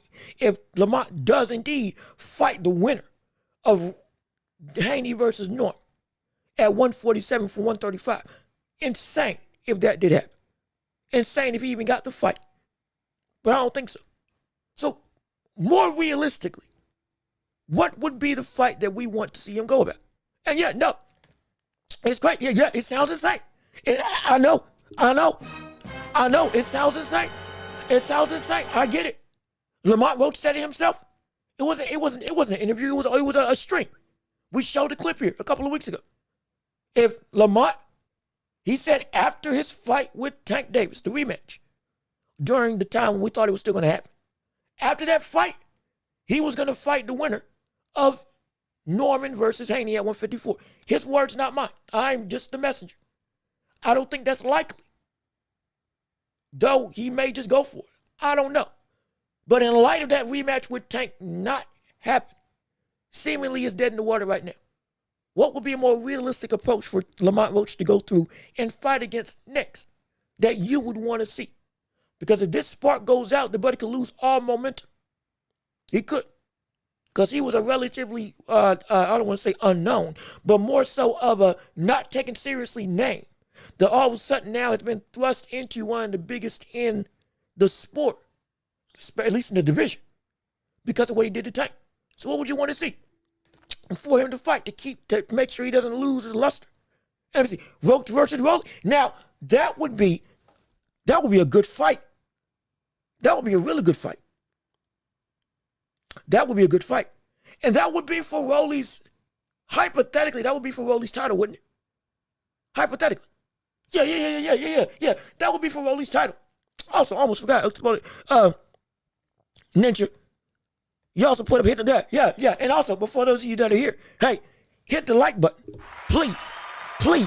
Yes, please. I almost forgot. I'll completely miss this chat. But yes, please, hit the like button. Share the show. Keep on telling people about it and keep on joining in because we got a great show. We're doing a great work right here on this show. It's the hottest show on the globe. You can't get better than this right here on the Welch Report. But Rolly versus Roach as Roach's next fight in light of not getting tanked would be a good matchup. Rolly is better than he was in the past. Definitely better than he was against Barroso's. Showing up better than he was against Tank. Now more, I don't want to say docile, but more strategic fundamentally, or more relying on fundamentals than he has been in the past, which is good. I can't call him a bum anymore. Because the buddy, you knocked down and you beat Ryan Garcia, genuinely, for 11 rounds, excuse me. So it's like, hey, that would be an interesting fight. And Tank had already said that Rolly was the hardest puncher he ever faced. Roach said that Rolly was too small. Roach said that Tank was too small. Would Rolly fit that same bill from a strength perspective? Now, also understand, Rolly currently is still at 147. Don't forget that. Rolly is currently at 147. So that would still be amongst the ranks of fighting beyond 135, which is where Lamont Roach is right now. Going again in line with the Devin Haney, Brian Norman, I'll fight the winner after my Tank rematch, though Tank's rematch seemingly is not happening. That's still a huge jump. But that if he is going to move up to fight, that's the more manageable type of opponent, though that would still be a level of danger because of the power that Rolly does bring to the table and the strength. But I do think Lamont will be able to beat him. I do. I do think he'll be able to beat him and will be able to take his title. That would be interesting. That would be an interesting fight at 147. Though I don't know what he's going to be like at 147 in terms of Lamont Roach. That would still be an intriguing affair. A lot more feasible than Brian Norman at 147, doggone, I'll tell you that much. But still, interesting nonetheless. Let me see. OG Blaze, hey brother, how you doing? Good to see you. Glad to see you right here on the show. Appreciate you coming in on the show. And if you haven't already, leave a like on the stream. Why is Roach ducking Gary Russell? He acting like a diva. And see, that was another thing. Hey, this is what I was trying to inevitably go in and devolve into. This fight with Gary Russell versus Lamont has now really started to pick up steam. And some people have been saying that Lamont has been ducking Gary Russell. Now, I'm still trying to get the timeline right for exactly what was going on with what in terms of that whole spat with who won to. But that would not be a bad fight to make. And it's a fight that makes sense. As well as, at this point in time, it's a fight that, to a degree, you can't say it would be deserved for Gary Russell with, again, 18-1, 17 knockouts, incredible power puncher, great, and I do mean great hand speed. And has gotten it since that one loss again earlier in his career, has gotten better and better and better every time out. That would be a very good display. Now, again, we're still talking about Lamont going up. That would be at 140. Lamont Roach just got to 135 in his first fight against Tank. Though, again, arguably he beat Tank. I think he beat Tank. So Lamont against Gary Russell would be incredibly, well, would be, hey. Catch weight, hypothetically, that would be a great fight. Even if we just moved up right off 140. That would be another great fight. And so let me see, no. Gary Russell coming off an exile. You know what? Yeah, look, okay, hey, he's back. That's the thing. That's all we care about. He's back. And we're glad he's back. Reasons for his absence, we don't need to get into. He's back. That's all we care about. That's all we care about. He's back. And we're glad he's back. That's the big thing. That's the big, and in fact, hold on. In fact, I think he had an interview. Where is it? Let me see if I can find it. I think he had a recent, I think it was with Cigar Talk again. He had an interview. Or am I thinking of a different Russell? Hold on, wait, am I thinking? Oh, which Russell am I thinking? Hold on. There's two Garys. Good. Oh, okay. That's why I'm messing up. That's why I'm messing up.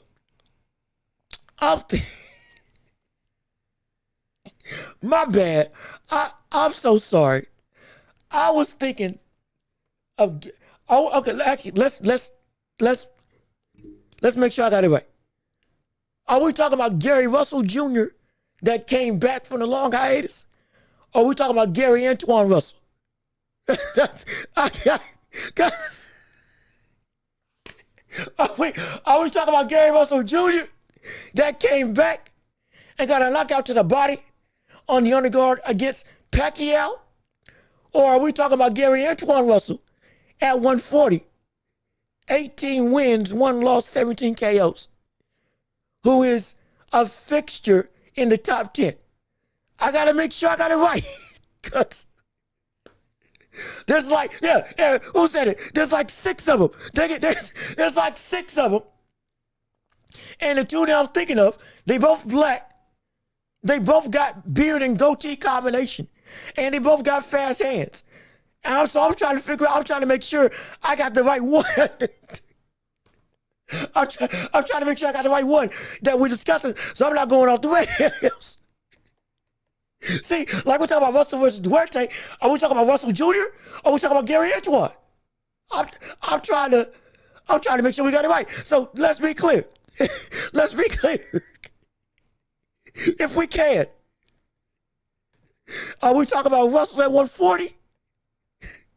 Gary Antoine Russell, the hard-hitting, fast-hand, 18-1 fighter with 17 knockouts.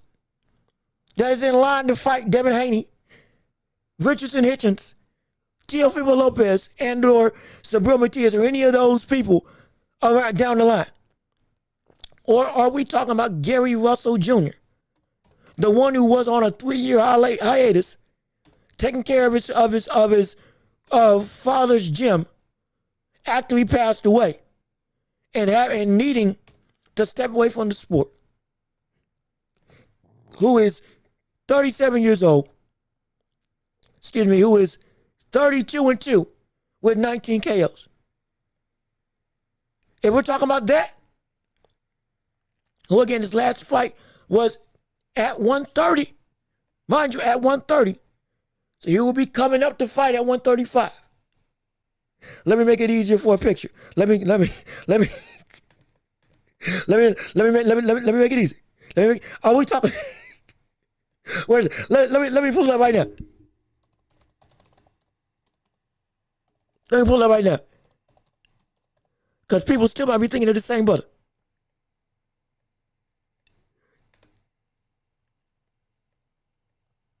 What it? Okay, yeah.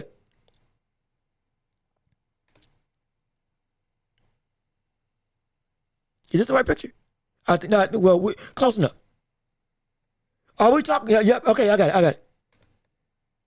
So I can make sure I got it right. Picture. Are we talking about this one? Are we talking about Gary Antoine Russell? Or are we talking about Gary Russell Jr.? Get out of here, box. Which one? So I can make sure I got it right. So I'm not getting confused. I feel like I'm an eye doctor right now. Number one or number two? Are we talking about number one? Or are we talking about number two? Which one are we discussing? So I can make sure we're on the right track for the show. Oh gosh. Oh, this is terrible. This is horrible. This is oh my goodness. Shoot, if they fight against each other, my gosh. Commentator's gonna have a tough time. Anybody listening on the radio is gonna be in if you bet on the game, if you bet on that fight, and they fought against each other, buddy, you're gonna be sweating pins and needles. Oh Lord. Shoot. That's funny. That is hilarious. Let me see. Yeah, they got the same doggone name. I'm trying to figure out who's who. Yeah, see, it's funny. I'm trying to figure out who's what. Just like George and all his kids. It's like George and all his kids. George, you can't. I don't know who we're just talking about. I don't know who we're discussing. Gary, okay. Gary Russell Jr. called out Roach. But Roach said he wants Gary Antoine. Oh my gosh. That does not, oh dang it. That doesn't help. Dang it. That doesn't help. That does not help. Dang it. Okay. Shoot. Gary Russell Jr. called out Roach. So Gary Russell called out Roach.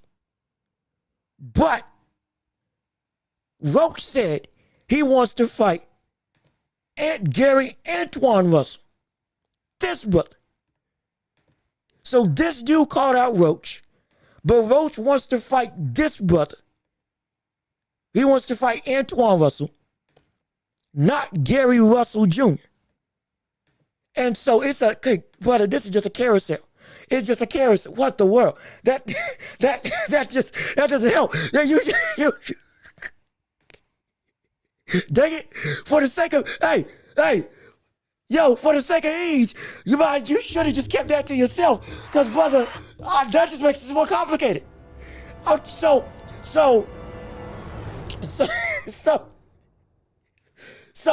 Gary Russell, 32-2 Gary Russell, wants Lamont.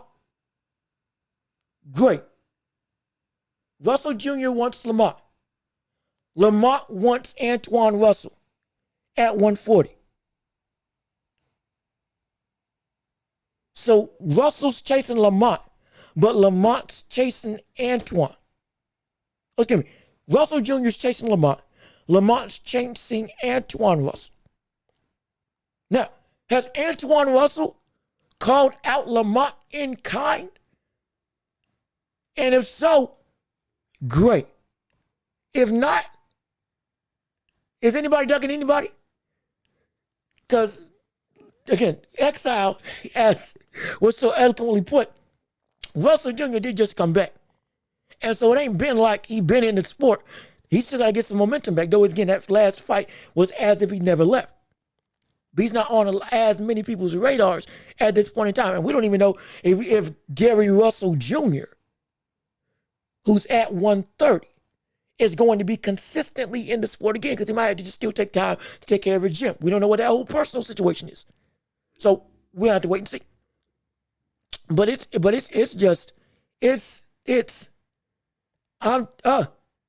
is terrible. You go by the weight class to identify. Even then, I get confused. Because it's like maybe it's the same. Maybe it's the same dude living a double life. Oh Lord, it's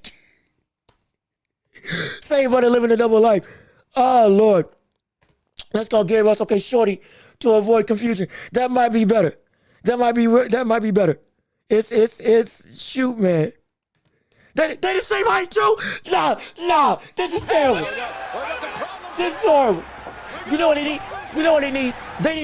They need to have one fight, rights to the name of Russell Jr. or Gary. Something's got to change. Rights to the name Gary Russell, whatever two parts, they fight Gary Russell, Gary Antoine Russell, they fight each other. Winner gets the name. That's what I want. Losers got to change their name to something different. Whatever the case may be. Because doggone it, this is just too much. This is too ridiculous. Both same height. They can't be bigger or smaller in weight. But they can change. If they both go out their beard and cut their hair, they look like just about the same dude. So I'm like, wait a minute. It's ridiculous. Identity theft is a felony offense. You do know that, right? It's ridiculous. And so okay, back to the question at hand. I don't think Lamont is ducking Gary Russell, or Shorty, if we want to call him. I don't think he's ducking him. Because just came back and is at 130. He's at 135. He's also got a litany of people that he can fight at 135 right now who are indeed, because of his own shine, because of the fight with Tank, still would be big fights, bring big money, and would be very dangerous. So I don't think he's ducking him. Now, fighting Gary Antoine Russell, but who's at 140, that would be an interesting affair. However, part of me is scared because I still need to see, like I've said before, if this Lamont Roach fight was a one-time deal with him and Tank and he performed great, and all of a sudden, yeah, he did great for that one night, but then like Evander Holyfield versus Buster Douglas, he went through and ran through Buster Douglas because Buster actually wasn't all that great. I'm not saying that's what Lamont Roach is, but what I am saying is that there is a level of lack of stability, per se. And if this version of Lamont is the Lamont that we'll have going forward, if that's the case, hey, he can take on a Gary Antoine Russell at 140. 140 Russell. He can take on him. But it's moving up in weight already is something I'm wary of for Lamont, because I don't know how factual or how much of a facade the skills that he showed are indeed. He still deserved to win. And he still showed he's better than any of us may have expected coming into this fight. But still, because of this unexpected nature and what I had known about Lamont in the past, him being able to compete all the way up to these higher weight classes, I still have my reservations on, because I don't know how sustained this version of Lamont can be. Not just for 135, but also for beyond. So I would like it to stick to 135 if possible, for my best bet. Because I think if he fought at 140, at least against Antoine Russell, I might lean towards he might lose to Russell. I might. I might. so it's kind of weird. But at 135, I would love to see him against the likes of Abdullah Mason. I would love to see that. I'd love to see that fight if that happened. If that took, that would be a good fight. That would be a good fight to have. No, no, I'm reading. Hey, some of y'all, I'm reading some of your comments. Y'all are funny. I just drew an afro on Shorty Russell, and he looks like it's 20. See, y'all, hey, look, I'm telling you, it's just he. How you think he's been able to take care of his training, of his gym that he had to handle with his father? He has been fighting under a different pseudonym for the entirety of the time. Just been gaining weight. Lo and behold, this buddy can actually crack. Ain't got speed. He's just speed. He oh shoot. Oh man. Hey, collectively, if this one is indeed a twin, or dare I say, if they're the same brother, collectively this cat. If this was the greatest conspiracy, and I don't do conspiracies, but doggone, this is a fun one. I'll indulge for this one. If this is the greatest conspiracy we've ever seen, collectively, Gary Russell, which I'm gonna assume is the real version, because he's older, collectively combined, if we took his 140 and 130 divisions together, but this cat is doggone, he's close to like 50 and 4. Just about. Even, might be closer to 60. Might be close to 60 something and 4. Or however many losses he's got on his resume. Good gosh, that'd be insane. Preposterous. But again, as we're having a lot of fun. But real quick, back down to earth, because now that we got the confusion out the way. Roach versus Russell.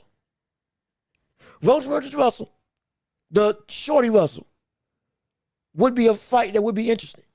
Though Russell coming up to 135 to Roach's weight class, now that might change some things.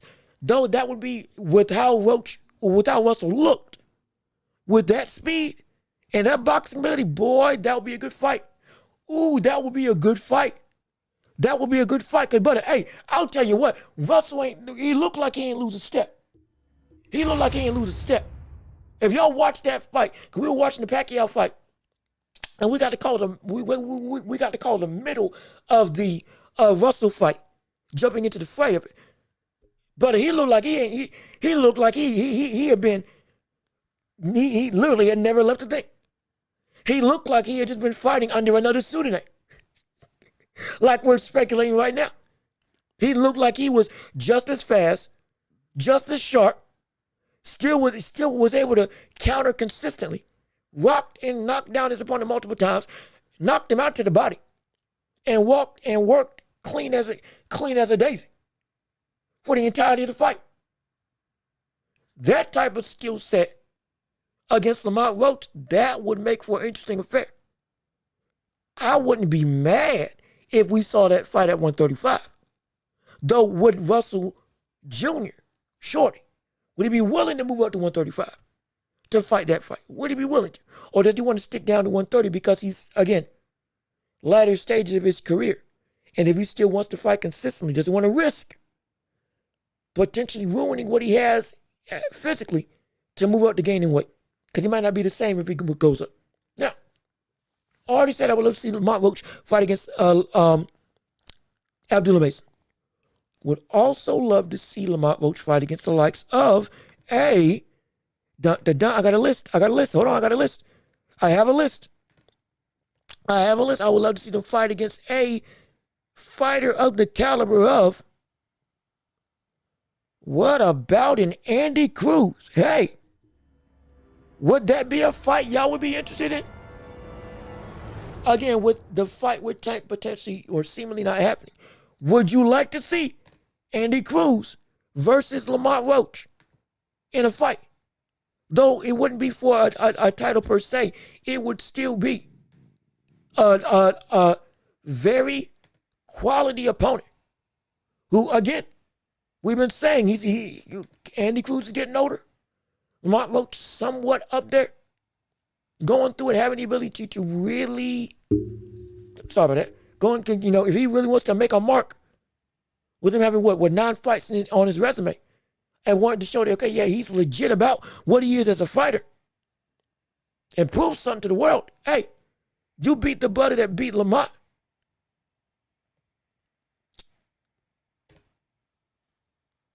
Oh, excuse me, you beat the buddy that had a fight. I'm sorry, I knew something was wrong with what I said. I was trying to think of what I said. If you beat Lamont, who was the buddy who should have beaten Tank, now that boasted you up immensely as a fighter. I wouldn't be mad at that fight happened either. I wouldn't, not at all. Let me see. And so, or the fight that I really would like to see, more than anything else on the ranks of 135, if we sticking with 135 as a weight class, I would love to see Lamont Roach versus the likes of Shakur Stevenson down the line. Because we know Shakur right now, well, was supposed to be in talks with Tank. Now that we don't know what the word Tank's going to do. And Shakur just beat Williams Zepeda. And we got Shakur fighting the likes of, supposedly, going after maybe Abdullah Mason or a Floyd Schofield, who again knocked out Tevin Farmer. Equal opponents that you all beat with Tevin Farmer and Zepeda wouldn't make sense to make that matchup with each other. But also, Shakur versus Lamont. Beat the man who should have beaten Tank. With you already having the heels of this great win against Zepeda. Hey, I would be down for that. I'd be down for that. I'd be really down for that. I would love it. That would be, because see, that would be one of the biggest litmus tests for both people. Tank, if Lamont beat Tank, if Lamont should have beaten Tank, theoretically he should be, again, if we're going off of what you should be based on who you beat, then you should be able to handle yourself against like Shakur. If Shakur is who we think he is, then facing off against somebody who was able to nullify what Tank does in Lamont Roach, you should then be able to handle him. And if not, there's some struggle. There's some bigger competitive fervor. If either one beats the other, hey, bigger grounds for who is indeed the top in the division. We got some people ranking Lamont Roach as number 2 and Shakur as number 1. Lamont Roach at 5, Shakur at number 2 or 1, depending on how the world you want to rank it. But either way, they're both around that top 5, top 6 range, with Shakur firmly at the number 1 spot in my estimation. But each of them got a rightful claim to saying, hey, brother, I'm one of them ones because of who I faced and what I am. So if Shakur or Lamont faced off against each other, that would be huge for the sport of boxing. Because the ramifications of all of that, again, to a degree, is backed by what Tank is as a fighter. One beat Tank, or excuse me, one should have beaten Tank but got a draw. And the other one would be the biggest op to Tank. Still, they face off. At this point in time, whoever wins of the two would most likely concretely be seen as the definitive best brother in the division from a talent perspective. And arguably from an accolade perspective, at least in my estimation, but at least that's my opinion. But let me keep on reading what you all got to say. Shakur said that Shakur said he wants the Tank fight. Or excuse me, Shakur said he wants that fight if Tank falls through. That's definitely interesting. So we said it. Okay. All right. That's good. That's great. That's phenomenal. That's what we want to hear. That's exactly what we need. Because that's a fight that answers a whole bunch of questions for this division. Though, again, the division is still deep. And we have an idea. But you have to understand with this, not you specifically, but just people listening, you got to understand that fight with Lamont Roach versus Tank shook up the entire hierarchy of what people view this division as.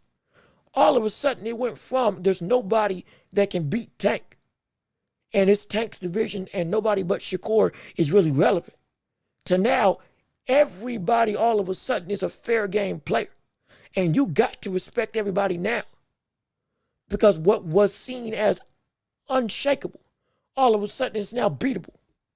And all the detraction of all the other competitors under Tank are now seen as either, hey, it's more than just on the level. They can beat him.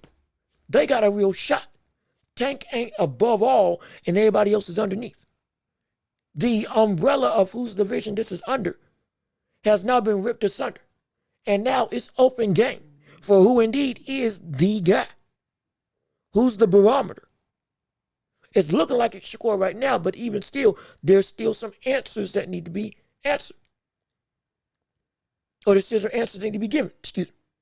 This would help answer a lot of that stuff. If Lamont and Shakur fought against each other. It's a big time fight.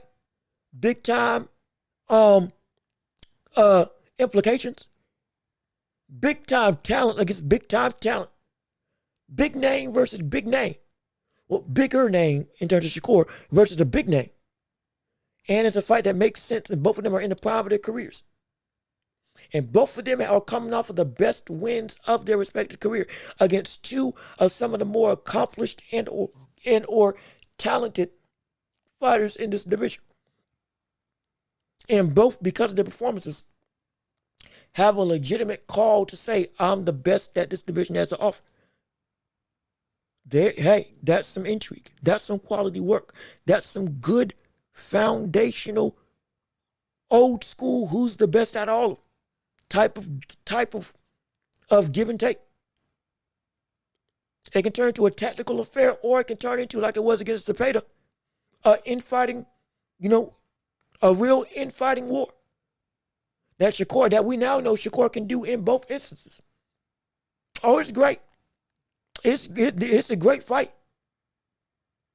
And it's a fight I would love to see happen. I would definitely love to see that, no question about it. But either way, those are my three. Potentially Gary Russell Jr., Shorty, coming up to 135. I don't think that would happen. Or Gary Antoine Russell at a catch weight, coming back down to maybe 136, 138. Or Shakur Stevenson and Abdullah Mason at 135. Those would be my fights that I would love to see transpire.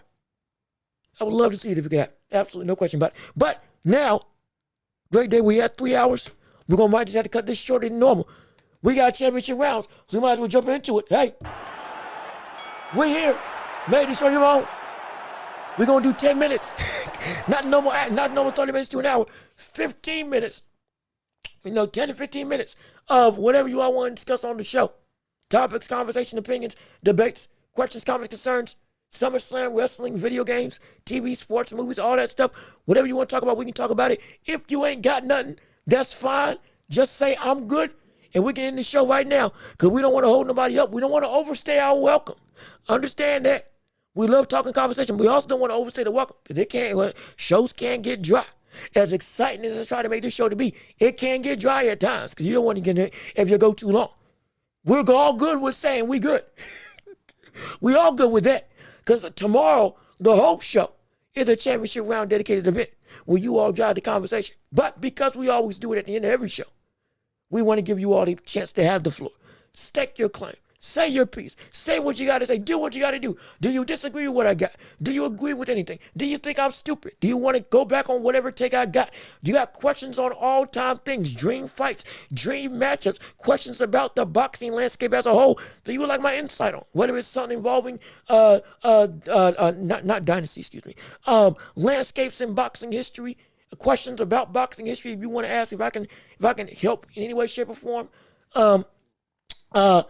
Questions about, intricate things in boxing, the difference between certain techniques and skills, all that stuff. My opinions on, certain fighters, certain events, certain career trajectories that we're seeing.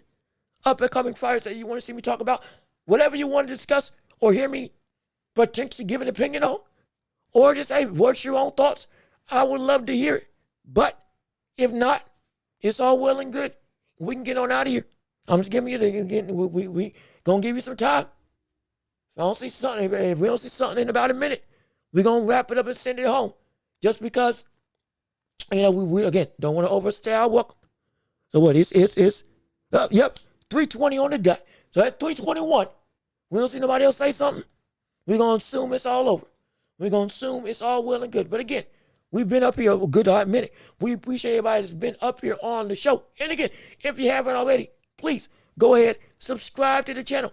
Join the Empire if you haven't already. Go ahead and leave a like on the video and share the show with everybody. Tell them about what we got going on. Tell them about this community. Tell them exactly what we bring to the table and let them know that this is the hottest show in all the globe right here on YouTube and every podcasting platform imaginable. Can't get no better than this, I promise you, and we appreciate all of you coming through on the day. But 20 seconds left. Ho. Is it going to happen? We're going to get somebody? You counting down right now? Is this it? 10? 8? 5? 4? 3? 2? 1? Yep, that's it. We done. We wrapping it up. So with all that being said, this has been another episode of The Welch, but with me, your host, Jean-Luc Welch. Thank you so much for tuning in and listening to the show with us today. We appreciate all of you coming through. And we want to do a pound for pound for the people that commented on today. Because I think now they actually give a list of the people that commented. Ryan Graves, pound for pound #1 on the show, commenting for today. Employee Lope coming in at a close second, and with Damani Spencer coming in at third. We appreciate you coming through with us today. And if you want to get on the pound for pound, keep on commenting and we can go back through the top fans of the show. We appreciate you tuning in. Like I said before, leave a like on the video, comment with us and opinions, subscribe to the channel, join the Empire, hit the notification bell, share the show with everybody if you can. We're going to be back tomorrow for the championship rounds all show long on Friday.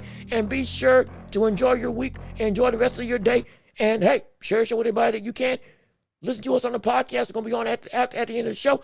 And hey, if you want to support the channel before you get out of here, Cash App and PayPal, links down below as well.